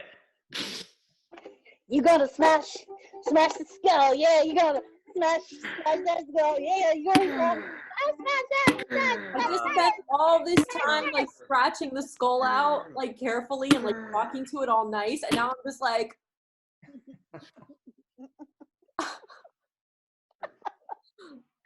So okay, so you're making you are making hammer swinging motions, but you could roll a d20. Oh, right, yeah, sure, sorry. I didn't know if this was a combat situation or it was just, hey, you know what, take a free action, you're fine. Sorry. You do need an action roll to hit, so yes, give me a 20-sided die. All right, all right, what should we do? Should we roll the nice shiny green one? Should we roll the silver one? Should we roll the brass ones? Or should we roll the die of Godric Gryffindor? The die of Godric Gryffindor, I don't know. Let's see. All right, So Gryffindor it is. Choices. I love it. All right. So, what am I just rolling straight, or am I adding any? Oh, you had your strength bonus. All right, strength And bonus. Efficiency bonus, I believe. Didn't I go first since he took so much time picking his die? All right. So, it's. But do I left hook? Do I right hook? I got to 17. I'm going like this. Like. All right. Do I just? Mochen, Do I do you that? take a few steps forward as you see that hand as everyone kind of jumped back a little bit, and you like instantly leap in, not even knowing exactly what's down there. You swing just as that skeleton is rising up out of the hole, and you're like, downswing, smash, head chop. Give me an 8-sided die plus your strength bonus damage and your. It should say on your character sheet what your entire bonus is there. I have all of it right here. I found it. All right, where'd my I'm just 8? imagining, like, I don't know if anybody else out there plays Super Smash Bros, but when you get the hammer where it's like dun dun dun dun dun dun dun dun dun dun dun dun dun, like that is what. All right. Oh, I got an 8 on my D8 plus 5 as a strength modifier. So yeah, so 13. Daggone. Wow. All right. Wham! You bring it. You hit back that guy down. so hard from the other guy around it. It made some distance crawling out of the hole, but you put it right back in. A piece of the skull literally shatters and flies off, bouncing off your helmet. It is not completely immobilized yet, but it did fall back down into the hole with the other skeletons, with only half its head remaining. You actually crammed the head down into the skeletal body, and so just part of it, the jaws now fallen down through the rib cage, and ding. So it's not going to bite anybody anytime. That's right. And I'm not even wearing a helmet. And That's just dwarven awesome. That's when you see like moving like a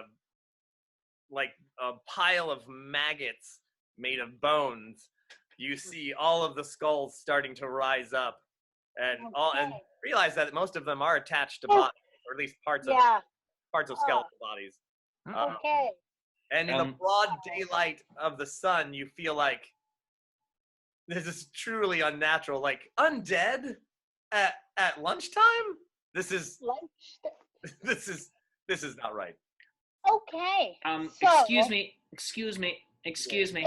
Yes, sir. Excuse me. Hi. Hello. I just smashed one. Hi. And it went down. And you saw like part of the head come off, and it was amazing. But there are a lot more coming. So if any of you are going to be like breathing, I was waiting. Breathing fire, now would be a good time. Yeah, actually, I was thinking the same thing. Are there a lot of them?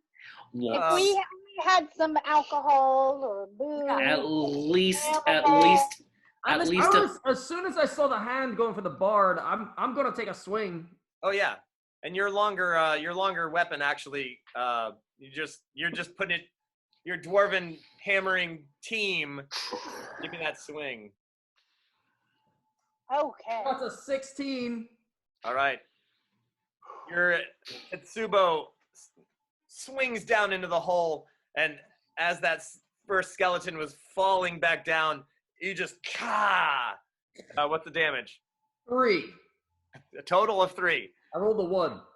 You knock its head clean off though, as it had mostly fallen into the rib cage. You just take it, shear it clean off, and that skull piece had flown off, landing on the ground behind you. Good shot, brother. You know how to swing it still. All right. Are they all coming out now, or are they all? They are starting to come out. They're still actually in that hole, and I'm gonna set up some miniatures. I want to grab.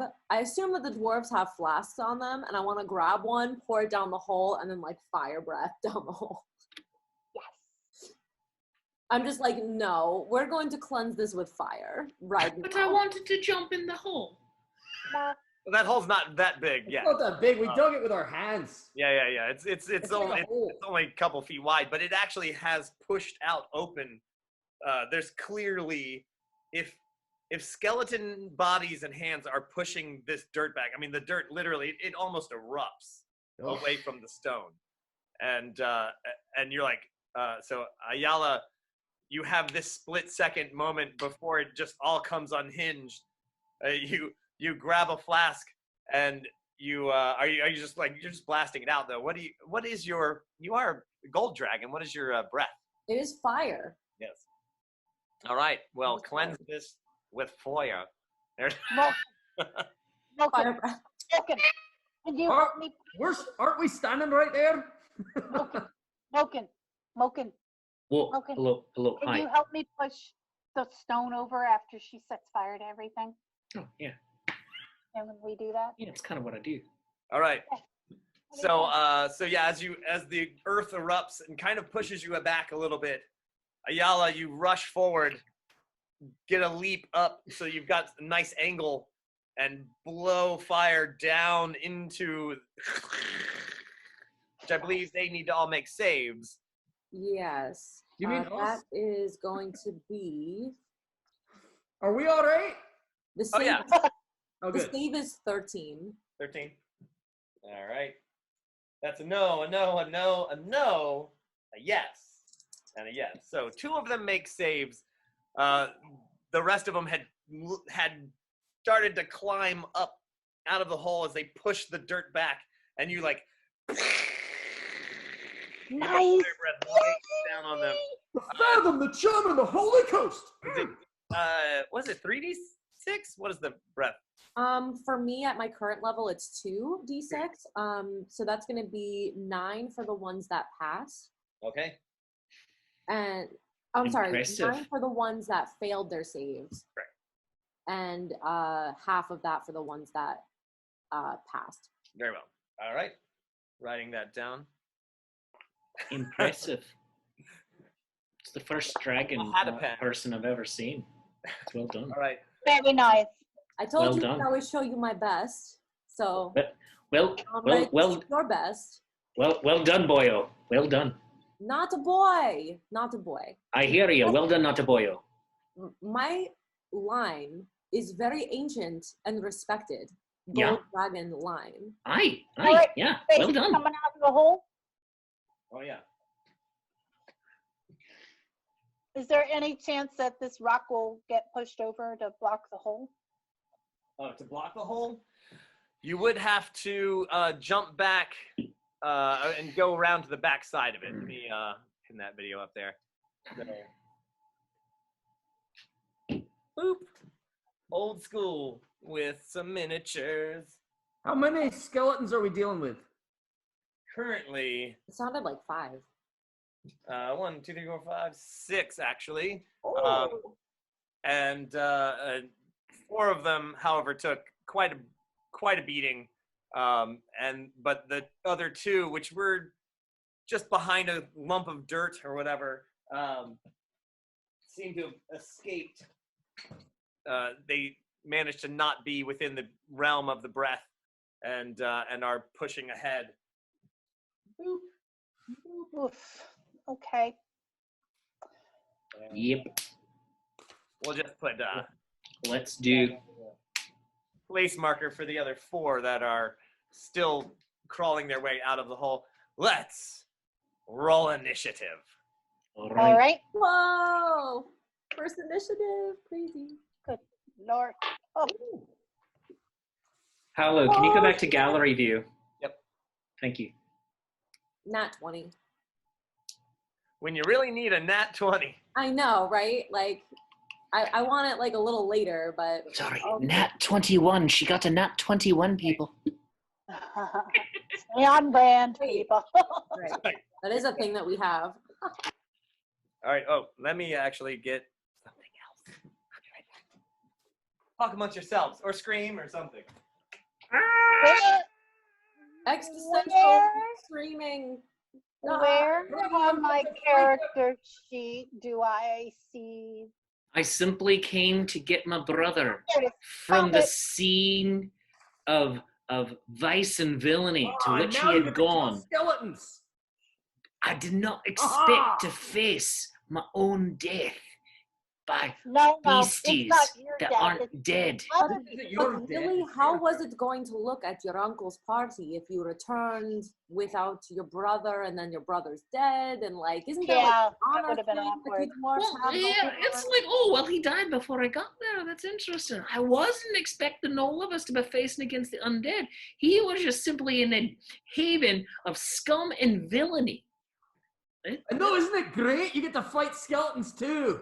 I didn't expect this. I wasn't expecting this. I I mean, know like, it's I did not think I'd actually get to smash. It's my gift to you, Oh, brother. you smashed so well too. I gotta know, say, this is what there I'm was some saying. Really nice smashing. All right. Right. Let's get our initiatives. What do we got? Oh, all right, sorry. Forgot to roll. Got to 15. Ooh. All right. Ayala, you had a natural 20. Yeah, it was 21 after I added my. All right. Did anybody get like a 20 to 15? I got a 15. All right. Mako. You got a 15. And what's your dexterity? My dexterity bonus is a 0. Oh. Okay. You're so clunky. I am. What is your dexterity? Is it It is a 10. all right? You will go just before the skeletons. I will. Yep. Just Right. just barely, like a millisecond. Yep. 15 15 to 10. 10 see. to 5. Oh wait, I'm sorry. I have 11. Mine Yeah. was no wait. 6. No, mine is 9. That was it. It was 9. 9, 8, 7, 6. 9. I'll take 9. Oh yeah, definitely What 9. did you get there?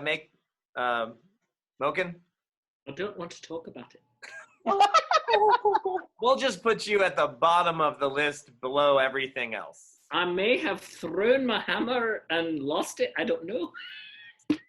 You're actually holding your hammer and looking around going, where did I put my hammer? I just had it right here just a second ago. Oh, I can't find it. Can't find it. Actually have a lower initiative than me. That's amazing. apparently. I rolled a 1. I rolled a 1 on the silver one, so I think this one is retired for the day. Oh yeah, I put mine in timeout when they misbehave. Yeah, it's Yeah. sitting over there, so I can't reach it as easily. I should have rolled the die of Godric Gryffindor. Honestly. All right. So, all right. So we have initiative. Ayala, you actually, as you leapt up, blasted the fire down, pushed the skeletons back a little bit, land again in front of them as they're pulling out of the, as they're trying to crawl out of the hole. You actually get to go again. Love it.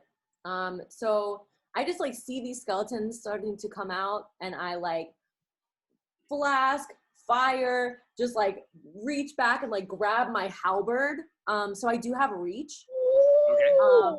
And I'm just gonna like swing down into that hole. Just So- like your miniature has a halberd. It's great. The mini has a halberd? I didn't see it earlier.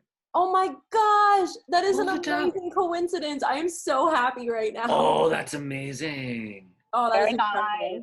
It was meant to Very be. nice. I'm just, Very nice. So oh yeah. that is an 18 to hit. Oh, nice. And hold on, let me find my. All right, that is going to be 8 damage. All right, so this is one of the ones that did not get hit. The ones that did get hit got pushed back down a little bit. So the two that are fully up and out has not been touched. You whack it, it stumbles backwards, bounces off the stone, and comes back as the like shards of bone fly off it. It is truly an old skeleton that has been around for quite some time. But your halberd, being a nice blade, although hacks through the stone, but you don't feel like you did a lot of actual damage to it. So we're to Mako. All right. I'm going to use my initiative to go upstairs and hit Frank because he stole the booze. All right. Never mind. I'm going to I'm going to present my holy symbol and call down the sacred flames of Jawsus on one of these fell beasties. All right, there's only one that has not taken damage. Is that the one you're going for? No, I'd like to do an injured one. Okay. And he must make a dexterity saving throw, which would be he needs a 13. Skeleton, dexterity is not a skeleton's raison d'etre. I knew that. So it definitely failed. It takes 7 points of radiant damage. Ooh. It looks like radiant shark's teeth coming out of the sky. Ooh, nice. Ooh. 7. The skeleton is definitely feeling that. Yeah, he is. With definitely a weakness to radiant holy damage. And I say, big fish eat little fish. Oh, I suppose it's you true. literally I don't like actually know. shatter it. An arm flies off. The rib cage just shatters. It's still there with 2 legs and a spine and a head and 1 arm. But I'm glad he could feel it. I'm glad. Definitely wobbling around. I mean, like the spine is just like. I'm glad he could feel it. So now they've all been damaged. We have, the skeletons. The skeleton that Ayala hit doesn't know what direction it's facing, and just I don't want to talk about Its head spinning. The skeleton with 1 arm. Oh my gosh. Okay, so Ayala, it missed you. The first one missed you with a 2. Sorry. This one missed with a 1, and I'm just gonna. Jesus. Okay, so these are not much of a challenge. The skeleton swings its one last arm at Mako in an attempt to damage a holy person. Its spine snaps in half and it breaks itself. and the legs walk off in one direction as the top of the body just crumbles apart. The magic Sure, the Holy Coast is completely gone, and the legs take a couple of steps off to the side and then just fall over, clunk. It was dead. It was undead. Now I'm for you next, Frank. it is dead again. Oh shit! Man, Shiitake mushroom. She's a huge fan Yeah. of shiitake mushrooms. Whoops. The other the other 4 skeletons crawl the rest of the way out of the hole. They push themselves with unholy, not necessarily strength of their own part, but with perhaps Ayala, you can sense that this is some sort of activation of a magic spell that they just leap forward out of the hole. And they are slightly better armed. No pun intended. They are slightly better armed than the ones that you just. Oh, except for this poor guy, who did break off. He's just as armed, but has an axe. Oh, he wants to ask you a question. So that guy is. he is one-armed and dangerous. I see what you did, brother. Thank you. I like having my brother around. The dragon beastie, like, he's really good at all of this. I mean, I'll tell you what. he's a good boy. Hey. You are terrible at pronouns. Ladies are just as good, if not better, at doing some fighting things. So Yeah, do not give all of my credit to the male gender. I agree with you. We don't really genderize a lot in Dwarven society. I do not know what this word means. You guys are literally just having this conversation as you're fighting. Priorities. It's a little Lord of the Rings kind of thing, going on there. I got 3. It is Kazoo's turn. Yay! I have a turn. They need to make a save on their charisma. Let's see what Bane does. Is a pretty cool spell. Up to 3 creatures of your choice that I can see within range must make charisma saving throws. Whenever the target fails the saving throw, they make an attack roll, or they must roll a d4 and subtract the number rolled from the attack roll or the saving throw. So basically, I'm giving them a 1d4 disadvantage. With Bane? Yep. And you know what? I don't know if they're even affected by that. Doesn't mention anything about being alive. Oh, yeah. All right. I will. Basically, a curse. So they need a save on. Charisma. Yeah. I don't think they have. Well, okay. Well, one of them definitely failed. I'd like to point out at this hour that so in my game we have natural 21s, obviously, and basically the way I roll it is that in 5th edition now you roll 2 dice damage. I just say just roll the 1 die. We'll double everything. So add in your strength bonus, add in all the other bonuses, just double it up. You roll a natural 21, boom, it's twice as much. On the flip side of that, natural 1s are failures, and in such a way that, like this poor guy, if it's a magic spell, the effect is doubled. So if it's a fireball, you just took double damage from that fireball. You failed your save so bad, you literally walked the wrong direction into the blast and just took double damage. So,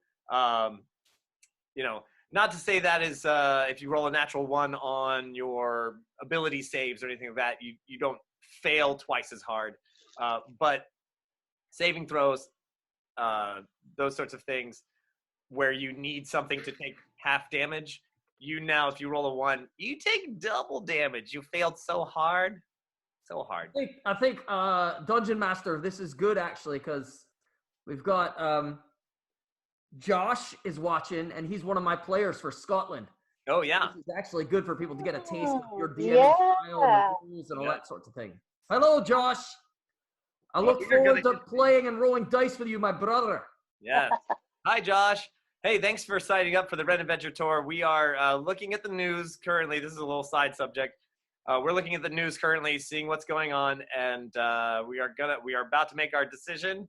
As far as all of that is concerned for this year, but normally in a normal world, and not in this bizarro world that we are living in currently, I think I blame CERN, not to get way off the subject here, but I blame CERN, the Hadron Collider.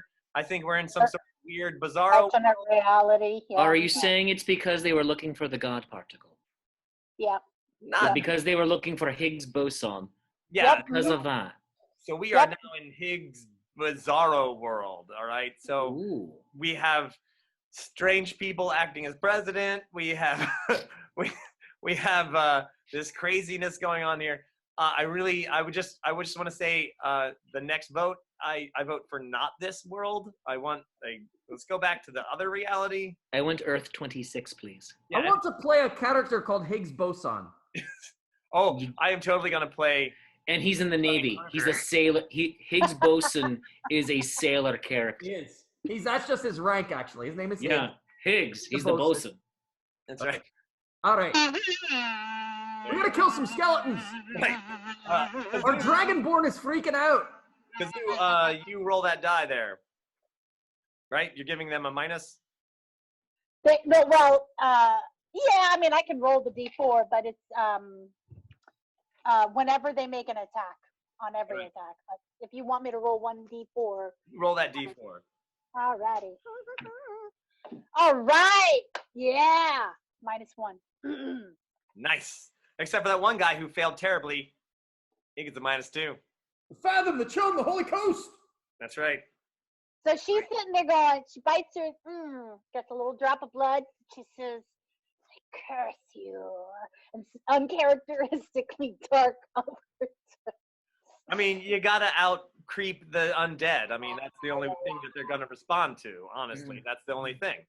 So yeah, you're like, woo! You get your the shoot. What's that instrument? The thing. Theremin. The theremin. You get your theremin out. And you're like, and 3 skeletons turn and go.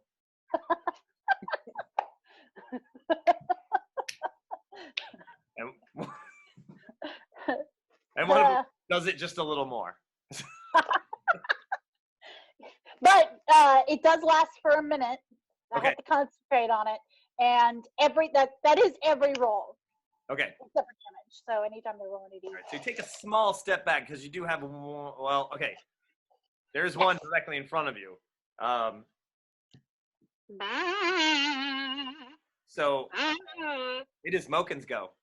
All right, cool. So because I rolled a natural 1 on my initiative. Yeah. Does your action. Okay, I was just wondering if that had any effect on what's gonna happen. Not this time.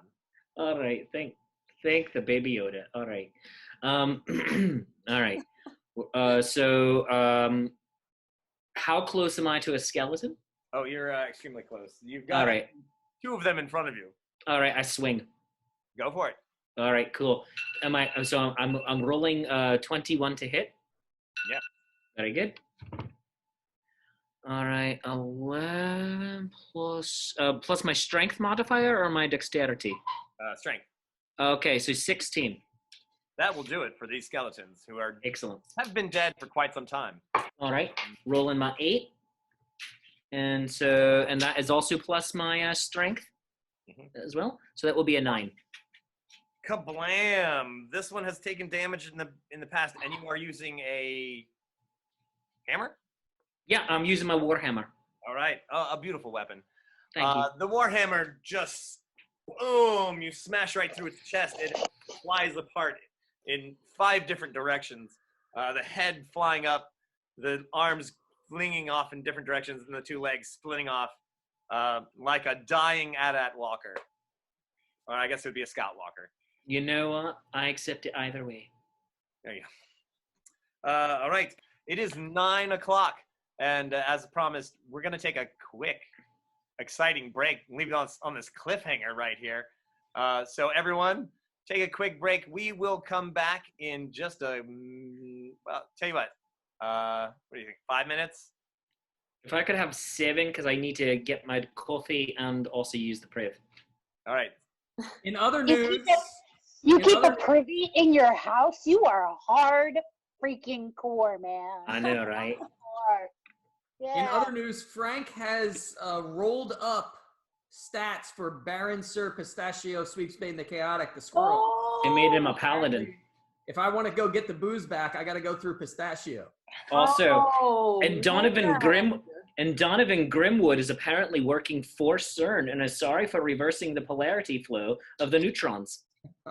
Aww. We accept your apology. Now fix it. All right. Okay, Well, well, your class is the Ranger too, Josh. we're all going to take a really quick break. We're going to leave this feed going.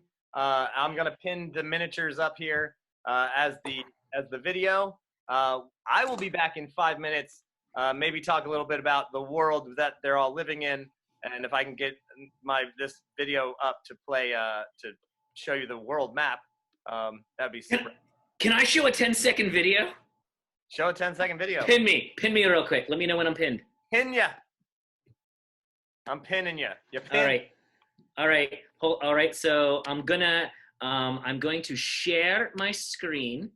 All right. So here we go. I'm sharing my screen, and all right,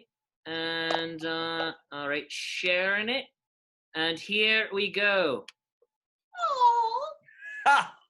It's a video. It's got to play. There we go. Wow. It's the greatest thing ever. It's got music too. I don't know if you can hear it. Yeah, it looks like it's muted there. Yeah. Can I unmute it?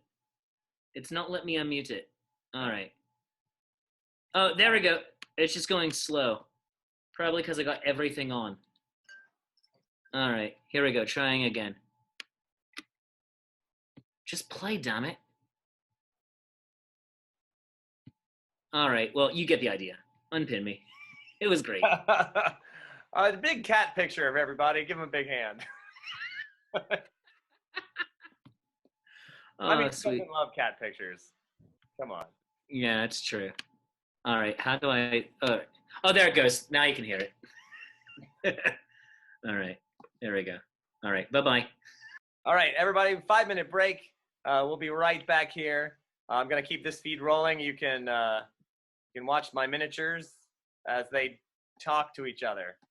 Here we go. Boop. There's the battle as it stands. I'm gonna grab a little thing here and be right back.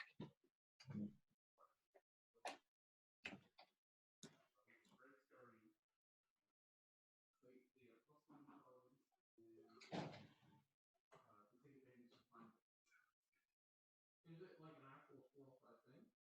They're small, not tiny. Is this entertaining?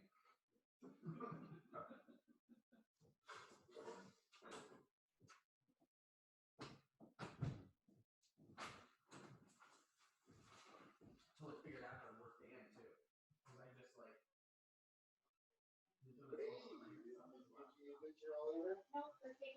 Great! Wow! Oh, dude, 40 years. So it's ice on it? Right? Are you put some hydrogen peroxide in it? Right. If you've got some chlorine and Or you get those wipes. They get a barrel read on. what do I need? I don't know what you need. What is there? There's nothing. There's There's, nothing. no, they, how's the Actually, drink that. Oh, I needed a beverage. sitting out underneath the, the soffit underneath the monument of the house, like, it was my dry spot. Like that. Thank you, Sarita. We're having fun too. I talked to Frank. Frank said this is very entertaining. He said that I locked him out yesterday. It's like, I'm trying to monitor the stuff too, Paul. Oh yeah, thanks. Yeah. That is a sword in the background, Josh. Oh, let me show you. It's freaking great. I don't know if you're even talking to me, but I'm going to show you. He just went, and then like, he's up. This sword was made by our buddy Greg over at Drunken Smithy, and it's got our Lords of Adventure medallion. Hang on, I'm going to pin you. In the hilt. Cool. Yeah, little dicks. They just looking, it must have been a bad year for acorns. It's a huge broadsword. Huge longsword. Woo!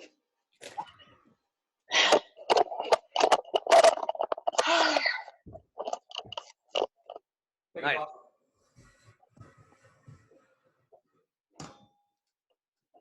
Yeah, pillow behind your back. All right. It's not Mako's weapon of choice, but So this is Paul's got a camera on the board. I'm going to mute Mab there. So my friends, here we go. I'm going to pin my video up there. Hi, everybody. I'm Paolo Garbanzo. That castle right behind me is actually a painting of Muncaster Castle, which is the place that we're going to go to on our Ren Adventures tour. And the reason I have a painting of it is because I am a jester of this castle. This is the one that I won the International Jester competition at. It is the home of the original Tom Fool, the guy that would get that term. Stop your tomfoolery. That's that guy. And actually right there behind you, or behind me rather, is my wooden chalice that I actually got for winning the competition. Now you might think, ooh, they gave you a wooden mug. Thanks. But this mug is actually made from the tree, a 5,500-year-old tree, 550 years. That is the same tree that Tom Fool used to sit underneath and lead people to their death, which is a hilarious thing that what he used to do. What a kidder, that guy. If you go down this hill, sorry, let's see, wait, that's the front side. So the tree would literally be just on the other side of that corner. And you see how that hill goes down. It led to a pretty big swamp. And there wasn't a bridge there until the 1700s. So he would literally, if you treated him badly, he'd sit under the tree as a joke. And if you treated him badly, trying to find your way back home, you'd be like, hey, how do I get back home? And he's a jester, so he has no rank in society. You get to treat him badly if you'd like. If you treat him unkindly, he would send you the wrong way into the swamp, and the tide would come in, which, by the way, I have been in that swamp when the tide was rolling in, and I was like, that moves fast. So I can definitely understand how you might be in the middle of that going, I'm going to drown. So they would drown in the quicksand. It was hilarious. Good times were had by some. So I'm going to unmute Mab over here. Hi, Mab.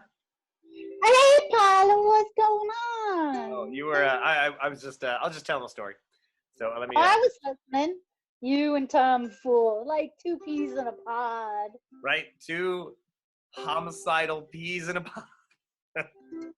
You got, it really just does go a long way towards verifying that all jugglers are homicidal maniacs. It's true. I'm not arbitrary. It's only the applause that keeps us from killing. Let that be a lesson to each and every one of you. Also, I just want to apologize to everybody. My brother and I, TJ and I, we genuinely are just very stupid, racially speaking, as dwarves, towards anything kind of gendery. We're just being thick. We're not a-holes. I mean, we are, just in other ways. Right, and actually, you know what? I actually think it's kind of cool, like the way we have, like, to me, like, they really don't have like a gender thing with the dwarves. Like it's not a negative at all, you know? No, it's just like we genuinely we're like, yeah. What? We don't understand what you're saying. This other thing. Okay, it's a neat word. Right. I don't know what that means. Kazu doesn't really care. Just as long as you call me. Yeah. Hey, Paul, how much do they know about the game that'll be happening in Scotland? In terms of, we haven't really talked about that. So as for getting back to the game, yeah, you want to? Well, no, I was just saying, I think it's really cool because, we've played through it and stuff. I love how you have connected what's happening in the game to the places we'll be. Oh, yes. Really So cool. For those of you who don't know, the Ren Adventures Tour. So we're going to play Dungeons & Dragons and visit castles. We visit the castle in the day, then we go back to the castle we're staying at, which for most of the tour is actually going to be at Muncaster Castle. And Which is behind him. right there. As seen in this painted photo. And oh my gosh. Okay. Side story. So the Penningtons, who are the people who own the castle, their family has owned this castle for 600 years. They actually, in 2006, was their 600th anniversary of the family owning the castle. The castle's even Not a bad run. Yeah, not a bad run. The castle's even older, and actually sits on top of a Roman fort. So it has been a fortified position for thousands of years. So they actually came to my wedding, and it was hilarious. Matt was there, and it was great. And hilariously, I have to say, 2 of my 3 groomsmen wore kilts because I have eclectic friends, and it was a very steampunky wedding. I have to say, without anyone ever saying, "Hey, everyone, dress steampunky." It was definitely steampunky, and It was like carnival steampunk. oh yeah, Celtic Ren Fair. yeah, Fairy. and they were actually in America at the time, and so I was like, "Hey guys, I'm getting married. You want to come to the wedding?" And so my mother-in-law had painted that painting of the castle, and they're just ordinary people that just happen to own a castle, and so they have the same problems that anybody else does, but multiplied by thousands of tons of stone and a historic foundation that you can't get around if you want to put a new roof on it. You got to be like, we're gonna spend 18 million pounds to put a new roof on it because this roof has to look just like it did in the 1700s. Woo! So anyway, so they come to America, they see all these weird people at my wedding, and he's like, I thought I was gonna be the only one wearing a kilt. Not today. And then they came over to my house, which was, the painting is over the mantle, and they were like, what is that? Why is my castle on your jester, fool? Anyway, so he laughed about it. It was pretty great. So on our tour, the Ren Adventures Tour, we are starting in Edinburgh, Scotland, and we're heading down across the country over to Muncaster Castle in England, which is the very north of England. And as we visit these different locations, we then play that night, and the location in the game is similar, or actually exactly like the place that we just saw in the day. So we have a mixture of reality and fantasy, and we can go, okay, so you remember that window over there, the 3rd floor window? Yeah, it's very tiny. You wanted to climb up the castle and crawl into that window? Oh, okay, it's gonna be really hard. And you're like, that is gonna be really hard, like we're going to visit the Edinburgh Castle. And that is a bit of a climb if you wanted to climb up the side of that rock. And you can, so we can actually give you that feeling of like, oh yeah, I was there. I know that's going to be a real pain to try to climb up. Well, we have talked enough. I think we're going to get back to the combat. Dun, dun, dun, dun, dun. Oh yeah. Those skeletons still have a minus to hit. Let's see. Those skeletons aren't going to kill themselves. That's right. They're already dead. And we are at the top of the round. Ayala, it's been forever since you've gone. Hi. Welcome back, everybody, to Nat21 Adventures. Dun, dun, dun, dun, with our good performers from the Renaissance Fair and Sideshow World. So, how many skeletons are still up? We have 1, 2, 3, 4 skeletons, and they've all been damaged. Okay. I'm just gonna go in again with my halberd. All right. So I would like to target one that looks like it's not doing as well. There's definitely 2 that have been hanging on for dear unlife. That's gonna be 14 to hit. That will do it on the skeleton. All right, and that will be 11 damage. Oh, geez. Okay. Your halberd cleaves it, and just as it was going for Mochen over there, you just and just rip it apart. This brittle bones of the skeleton just shatter into a million pieces.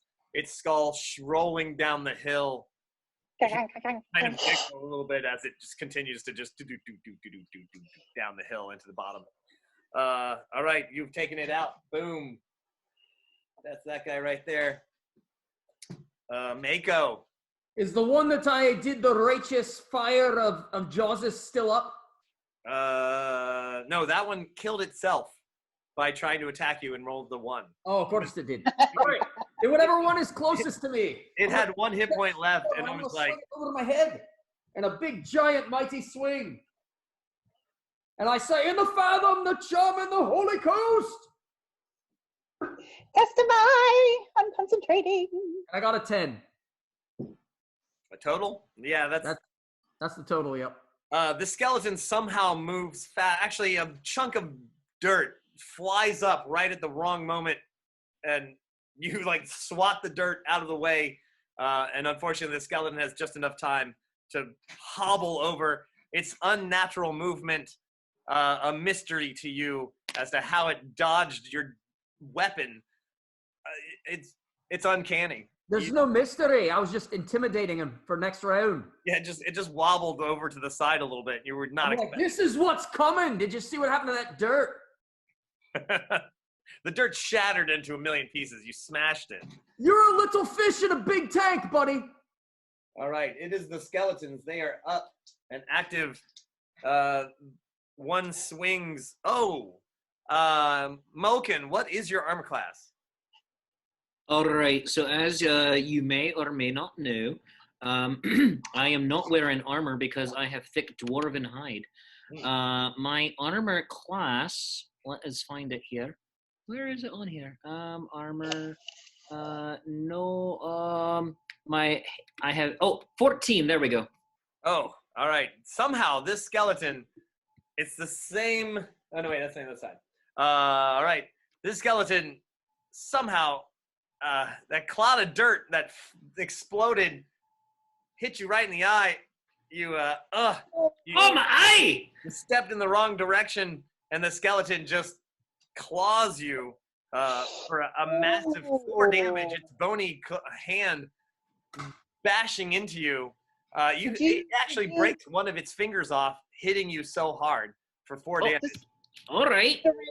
That wasn't pleasant. Just a reminder, the skeleton did have a -1 and/or 2. It hit very well. All right. How? Let's see, that's skeleton number 1. The skeleton in front of you, Kazoo, misses horribly, not expecting to attack someone so tiny. You feel like if you had been about 2 feet taller, it would have punched you right in the gut. I'm not paying attention. I'm cursing everybody. Yes, cursing. Oh.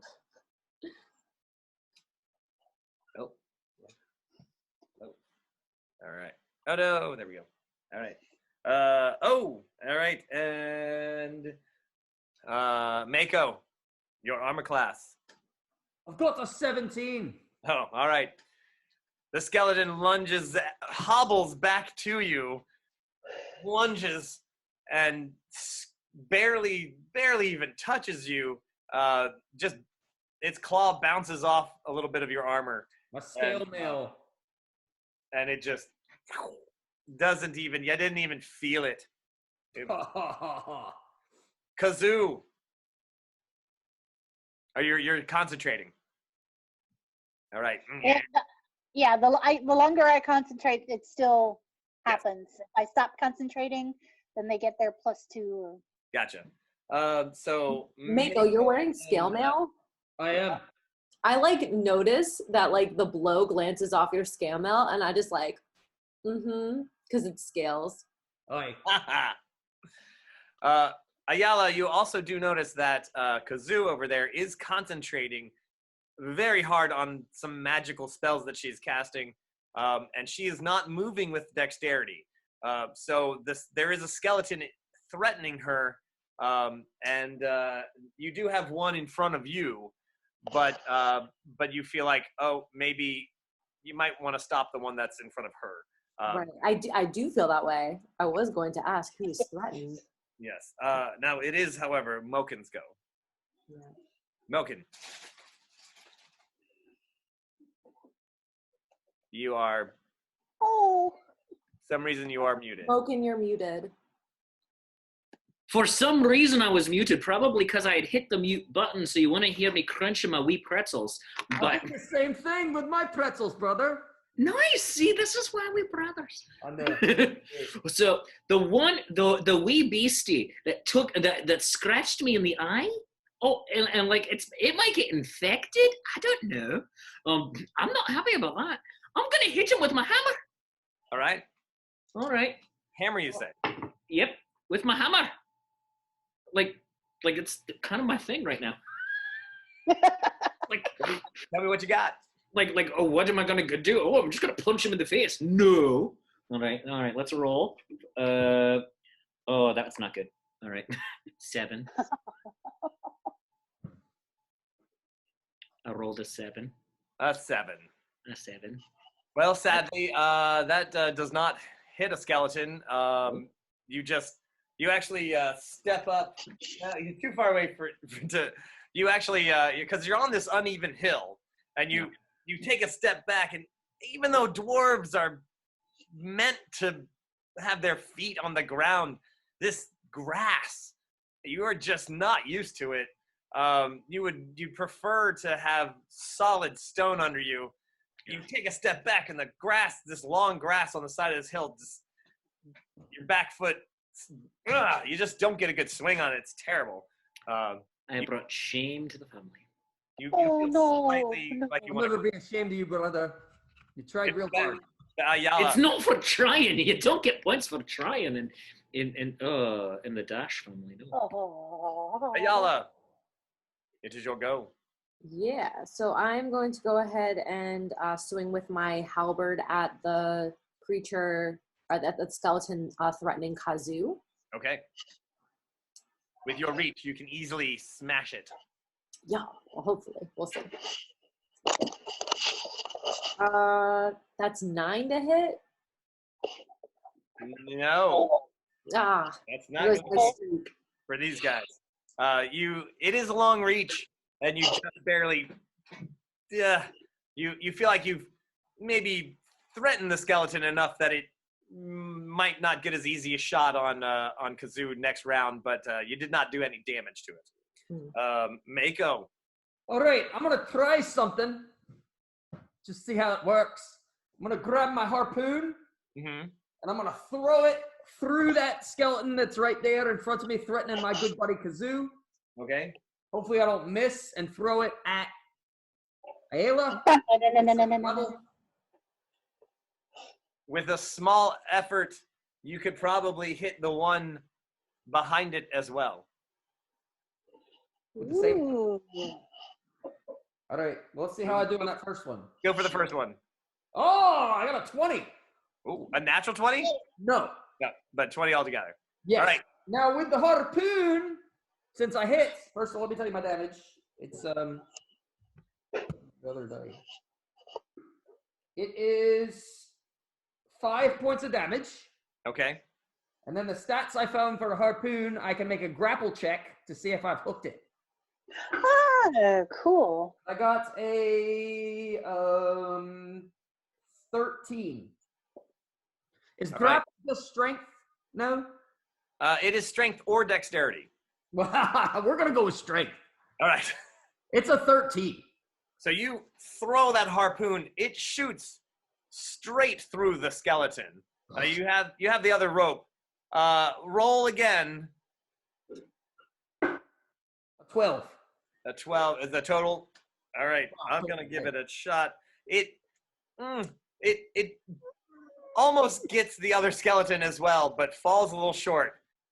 So you've got the rope. The rope is like this. The harpoon smashes through the rib cage, punching a nice hole all the way through. The harpoon continues to go towards the other skeleton, but this first skeleton had slowed down the harpoon just enough that it didn't quite get there. You might have held back just a little bit in an effort to make a more finessed shot and not hit any of your friends, especially your little brother. Aye, of course. But you did grapple. This rope is going straight through the skeleton out the other side. All right. I don't have. Once I got the rope, I'll drop my Tetsubo to the side, so I'll just hold the rope. Okay. I'm gonna attempt next round to pull him off his feet or something. As a bonus move, you can pull that rope back. Oh yeah, I'm gonna pull him off his feet, real hard. Right. That's I guess a grapple. We'll just All right. continue to grapple. I got an 8 that time. Well, skeleton not having much of a strength, rolled a 6, which is lower than your grapple roll. So you get back. The harpoon flops across the ground, actually just tripping up the skeleton and puts the skeleton on the floor. And it also, well, it doesn't quite roll back in the hole, but actually, it did take some damage, right? So it is. So actually, the top of the skeleton rolls back into the hole. Its feet sticking out, but your rope, you're actually stopping it from falling all the way into the hole. You got it, you're hanging onto it, and its little skeleton legs are flipping back and forth, and hilarity ensues. There aren't that many skeletons. That one's in the hole. So you have taken care. I mean, you've grappled the one that was in front of Kazoo, and now the skeletons go. Ayala, you have a skeleton in front of you, and minus. botches that roll as well. Mako, the one in front of you cannot seem to get a grip on you, and it did have an axe in its hand. It swings, doesn't even come close. These guys are total waste. Fathom, the Chum, and the Holy Coast. It's Jawsus protecting us, good people. I told you. All right, so we're back to the top. Ayala. Question real quick. I'm so sorry. Yes. Sorry. That was the skeletons. Yeah. Sorry. Sorry. Yeah. Because you're at the bottom. I'm sorry. I'm very at the bottom. I think I'm after the skeletons, right? Yes, you're after the skeletons. There are only 2. You have been rocking this spell you've been casting, and you have been minuses out the wazoo, so they clearly are falling prey to your horrible Bane spell. I will bane them a little bit further. It's my only group spell, so I'm all right. You bane the crap out of them. Oh, I baned them so hard. You're so baned. I feel baned. They're so baned, they're on Batman. Right. Nobody cared who they were before the skulls. All right, Mochen. Swing! Swing. You do have a skeleton who's threatening Ayala right now, but... I'm coming for you! Oh, rolled the 19. That is +5, so 24. Clear hit on this badly damaged skeleton, and your warhammer. Where's my 8? Where'd my 8 go? Where's my 8? And the warhammer. Oh yeah. I'm looking for my 8. Sorry, can't find my 8. Paolo, roll an 8 for me, please. My 8 is temporarily missing. If you want. Nice solid 6 on the die roll. All right, plus a 5. So plus a 5, so that's 11. Boom! Your Totally mighty warhammer that as well. explodes another skeleton. It just loses it. I saved you, gold beastie. I'm not even gonna lay it down on the ground. It just disintegrates. It just Found my D8. Thank you. All right. Well, we are at the top, and there is only there's one facing Mako left, and the other one that is in the hole is still moving, but is in no condition to strike anyone. With your reach, there's no one, Ayala, there's no one in front of you, so you could easily step forward and strike that skeleton with a hammer. That is, well, either one of them really, but you could attack the one that is threatening. I am just gonna rock a fire breath. Like, I'm gonna see if I can like catch both of them in that cone, if possible. You can do a little sidestep and hit them both. Yes. Yeah, that is what I want to do. All right. Ha Fireball! Okay. Oh. I just want to. I have to show you. This is hilarious. First off, one of them rolled a 1. On their save. Okay. Oh. But the other one rolled a natural 21. Oh. Oh. Is that the first natural 21 of the game? It's like literally, I was like, what? So one skeleton.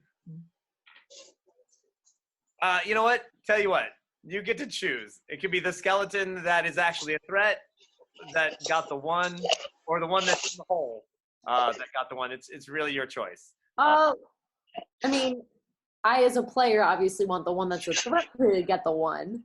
Yeah. So Let him live. All right. So in some bizarre, weird, like, you're trying to line up the shot, and you're like, moments ago was just wailing on, well, attempting to wail on Mako. Finds some sort of humanity somewhere, looks back at you about to blast his buddy, and leaps into the fire. And the skeleton in the hole doesn't take any damage at all because he rolled a 21. But the other one leapt in front to take the full blast and roll damage. as I see the skeleton like have this moment of humanity and like protect its friend, I have like a huge existential crisis that feels like a lifetime in the span of a moment. Way to go. And, like, I feel so like guilt-ridden that like, oh my gosh, maybe they still have the ability to like have their soul, and I'm just like crushing them. You're like, no! Yeah. But it's like too late. The fire breath is already out. A moment too late. So the one that And you jump in front of your own fire breath. figure that one out. How does that work? Physics. Faster than the speed of fire. Don't break our dragonborn. We need to call CERN right now and ask.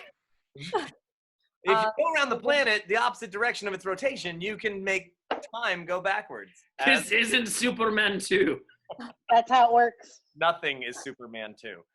What is that damage? So the one that failed its save takes 7.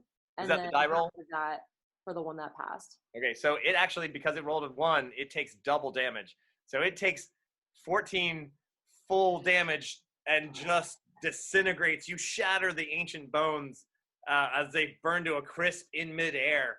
Each one just popping like a little bit of moisture was inside the bones, and they deed. Yes. So there is only one skeleton left. It is upside down in a hole, being held by Mako. All right. Hang on, So I want to, and I'm hoping this happens in the moment of her existential crisis, where she sees the humanity, and as the smoke clears from the fire breath, I call down sacred righteous fire of Mako, of Jawsus on the remaining one. So in the moment of her like, oh my God, what have I done? And then like like in the image, like as the fire clears, the teeth of Jawsus fall out of the sky and just shatter to death any illusion left that there's any redemption left in these skeletons. And I'm hoping it happens like in that moment when she really has that like. That's anyway. So he's got to make a dexterity save, and he's held. He's So held. the upside down skeleton being grappled by a harpoon needs to make a dexterity save. Yeah. I'm gonna say disadvantage on that. Oh, and I rolled an 8. Well, it rolled a 19 and a 5, so it does have disadvantage on its dexterity roll. Being so it got a whole 5 there. That is a fail. Anyway, it's 5. It's 8 damage total. And you just rain holy wrath of Jawsus upon it, and it And I want to say, by the fathom, the chum, and the holy coast, I'm going to go try to high five the dragonborn. Very well. I'm just like I'm having a princess. We killed him. High fives. I'll high five you. Hello. Right, I high five the bard. High five me, brother. With my head down, I raised one talon and like. I didn't see what you did. Talk amongst yourselves. I killed it. Oh my gosh! And the dragonborn gets a total assist on that one too. Good job, boyo. Whoa, it was awesome. Oh my god, that was great. All right. So like what'd you do? What'd you do? Like I was looking that way. It was awesome. I rained the holy fire of Jawsus down on it. Nice. Yeah. I was like smashing things with my hammer. You guys were both so awesome. And then Ayala, you were so cool with the halberd. He was. And the thing, and then the dragon breath. Whoa! I really think that last kill should be lost too, Ayala, because it was your fire breath distracted it, so I could like pound it down with the might of Jawsus. And see, I'm not into your fake god, but well done. Good for you. It was really, we did okay. We did it. Go team. Oh, that was group hug, amazing. everybody. Group hug. I need help braiding my beard. That gets my dwarven blood pumping. Oh, can I do it? Can I braid your beard, please? Please. I'll braid your beard. I don't know. You're like a weird little Pikachu. She did my braid. I love braiding beards. I assume that you look down at the bottom of the hole. Yeah, I was about to say I look down in the hole. I haven't yet. If Still there's celebrating. anything else in Yes. there. Take a quick breath just to make sure nothing is moving. You check around.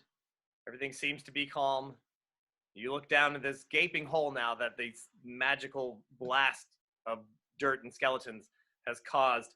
And you see at the bottom, now it's about 8 feet deep. This hole was just pushed out magically. And the Like 2.5 no. glowing runes on the bottom of the of this stone, which is still in the ground by a long shot, they are green, blue, glowing runes that seem to be empowered. Ooh. Of some sort. Does anyone here know magic? And I know some magic. Yeah. Yeah, like you should like do that. And can I do like a knowledge like stonework or something on that? Give me a Like history check. history check. All right. And like so like ordinarily I get no history bonus, but do I get like a racial bonus for that or anything? Stonework, yeah. All right, cool. All right. All right. 15 plus whatever. And Arcana? Arcana, everybody else give me an Arcana check. Yeah, boy. Like it's not saying anything. I'm not saying anything specifically about stonework for me, other than, yeah. It says it doubles my bonus, but since I have no history bonus to begin, so twice 0 is still 0. Right. What other rolls did we get for Arcana? I only got an 11. Yes, and I have the 15 for the stone. Well, 2 plus 3, so I've got Well, a whopping 5.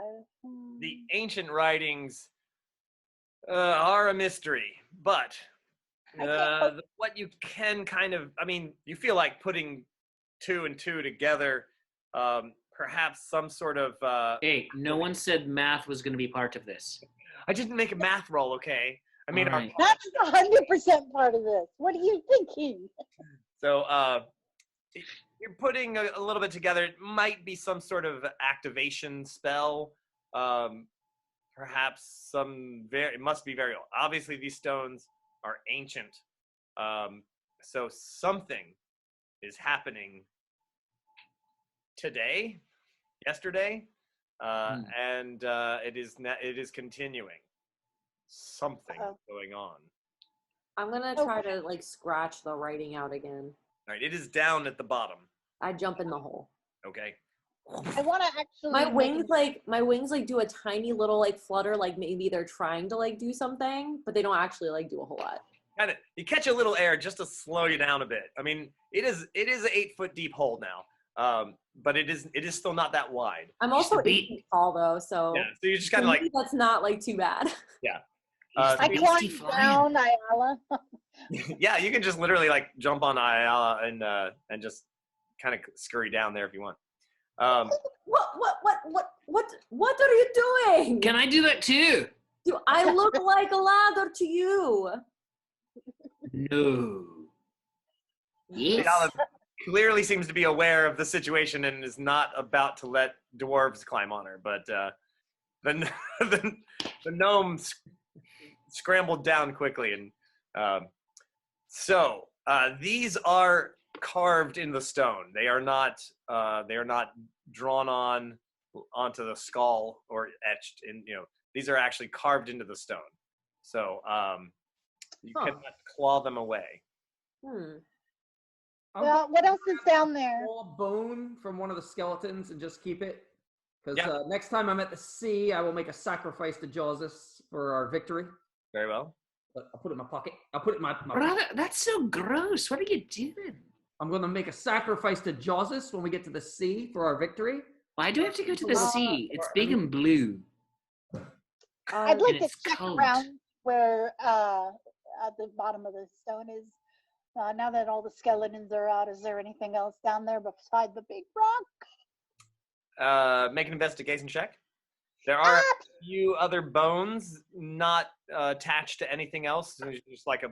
Yes, a natural 20, and if I had a special dice, it'd be a 21. What are you about to say, Mako? You said something about a history check before. I do have history. I don't have Arcana. Should I do that for the writing? Yes. Can I see it from here? Give it a shot. I got a 4. Okay. Yeah, from this distance, it's so far away. It's twice the height of a dwarf, at least. At least. It's miles. All right, so Kazoo, you investigate, and now you're 8 feet down in this hole. I There's can see something blue, clear. green, glowing runes carved into the base. Although you cannot read the ancient script, and you can't identify the magic, probably has something to do with these skeletons.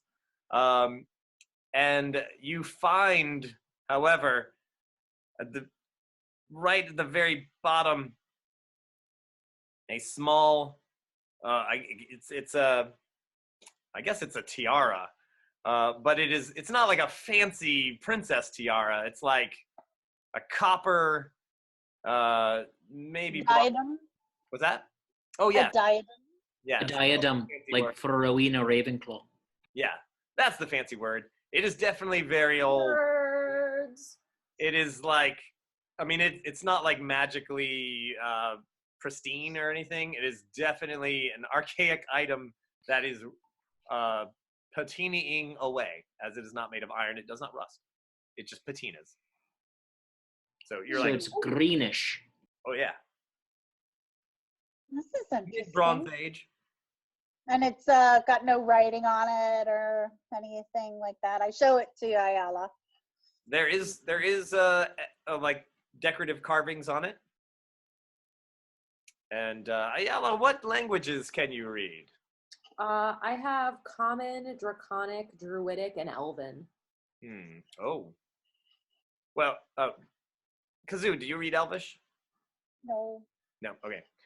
So it is Elvish writing. Oh. And you're like, huh, Elvish. Elvish doesn't change much. I mean, elves live for a very long time, so their language is easy to read, even if it's 1,000 years old. And you're like, huh. And part of it says property of Luala. The other side is it is in Elvish. It would rhyme, but it says basically it is some sort of magical rhyming spell, but it is a basically like a,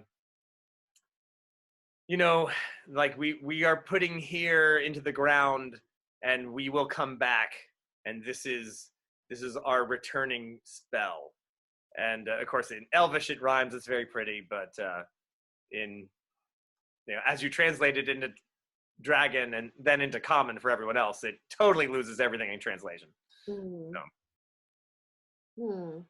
So it seems like whoever was here, they intended to come back, but why is the question? Like, why would they plan this?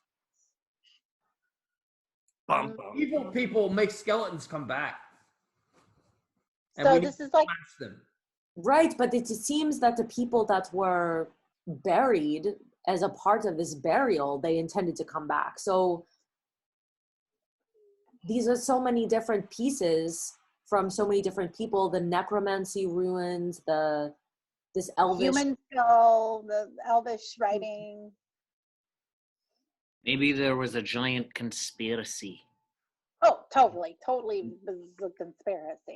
Do either of you dwarves have tools to etch stone? If I help you get down here, will you destroy this writing on this stone for me? Kind of, yeah. No problem. I have a bag. You have the etching things in there? Yeah, I have smith's tools, and you know, I have more hammers. All right. And, all right. I like hold out my arms like I'm going to catch a jumping child.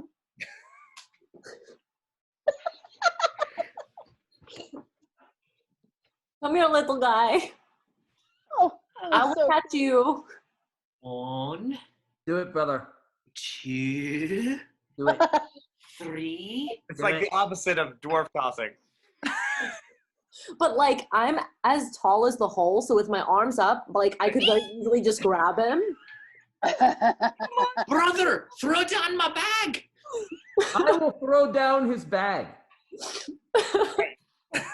Like, make an epic 7-inch leap into the arms of the gold dragonborn. From here to here. Brother, you've got to do this. It's so great. I'm not doing that. I put Mochen down on the ground in front of the etching. You know, I think that it might have been a necromancer kind of protection. Maybe they're guarding something. And the coming back is the skeletons, you know. Right, like was a that? spell that took 1,000 years or whatever to charge. Well, I was just watching The Mystery of Oak Island, and they make a lot of traps apparently, so they could last. I mean, it could be a trap to protect something that they buried here. You know, it might be as simple as that. Some sorts of. Is it because you were digging earlier up there, like a little wee fox up there earlier? You were digging without any proper tools, and that's why they woke up. More like a badger. More like a badger. No, my name is Badger, and that's why I know what it is. I just looked at the comments on Facebook and just reverse yeet the dwarf.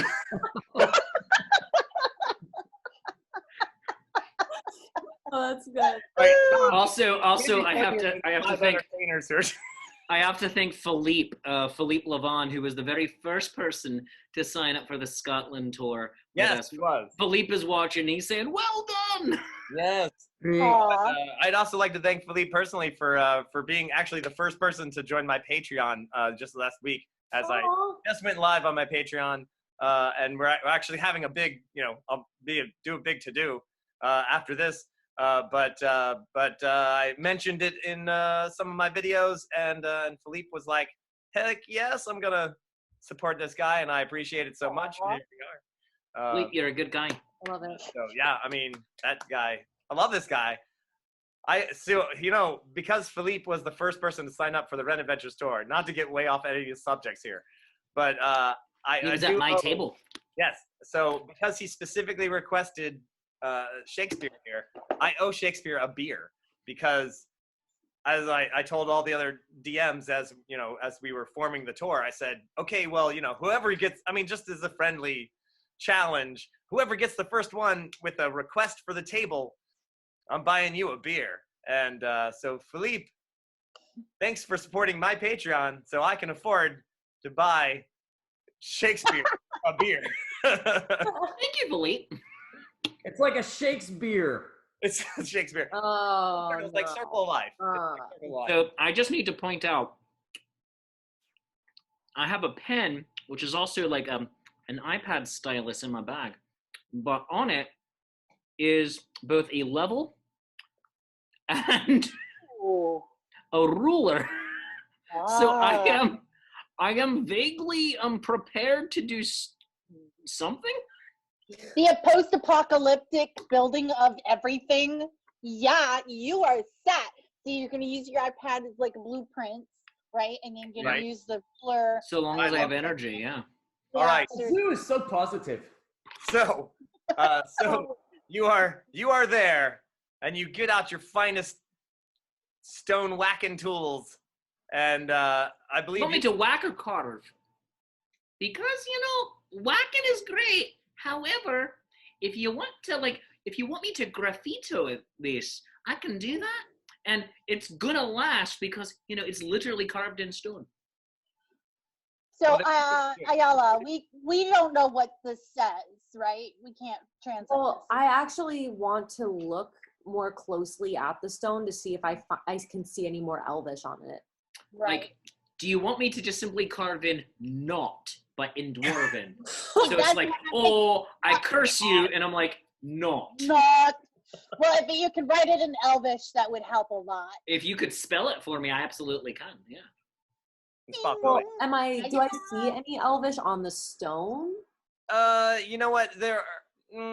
It's not necessarily Elvish. There might be Elvish in the runic writing. This is definitely like a magic language, which, parts of it are Elvish and parts of it are other people's. So you might notice a few Elvish characters, There we go. but it is more of a magical writing. So I mean, there's two ways to do this. You can graffiti etch something, or you can take the cold chisel and bash it and crack the rock. I mean, not the entire rock, but you can definitely put a chunk out of it. Up to you on what level of finesse you're using. Are you using the number 1 chisel or using the number 8? I actually have all of it available. So like, here's the number 1. All right. And then, excuse me. All right. This is so Collapsible professional. scroll. Very, very impressed. Oh, here we go. Level 8. You choose. Also, notice this one is not just a number 1, but is also a tiny flathead screwdriver, and then you flip it to this side, and it's a tiny Phillips head. Oh my gosh. As part of the entire multi-tool. We got this from our uncle. So I did not know that dwarves were so very handy. Why? Oh, we are. I'll tell you what. We're always prepared. Like, we make really good stuff. Yeah. Right. Like, artisanal. You did not you've share ever them with us. Gone to Lowe's. That could make great gnomes. You ever go to Lowe's and you see that tool that's like, it's like all metal. It's got a crowbar edge on the bottom. Oh, that's wonderful. It's got like a hex nut, like a serious sized hex nut, a blade, and a hammer edge on one. It's like this. It's like a giant two-handed multi-tool. It's a giant pry bar, yeah. I feel like every dwarf has that. Yeah. Like, that's just You get it. You get it when you turn. You get it when you turn 5. Yeah. You're just born with it. Actually, it just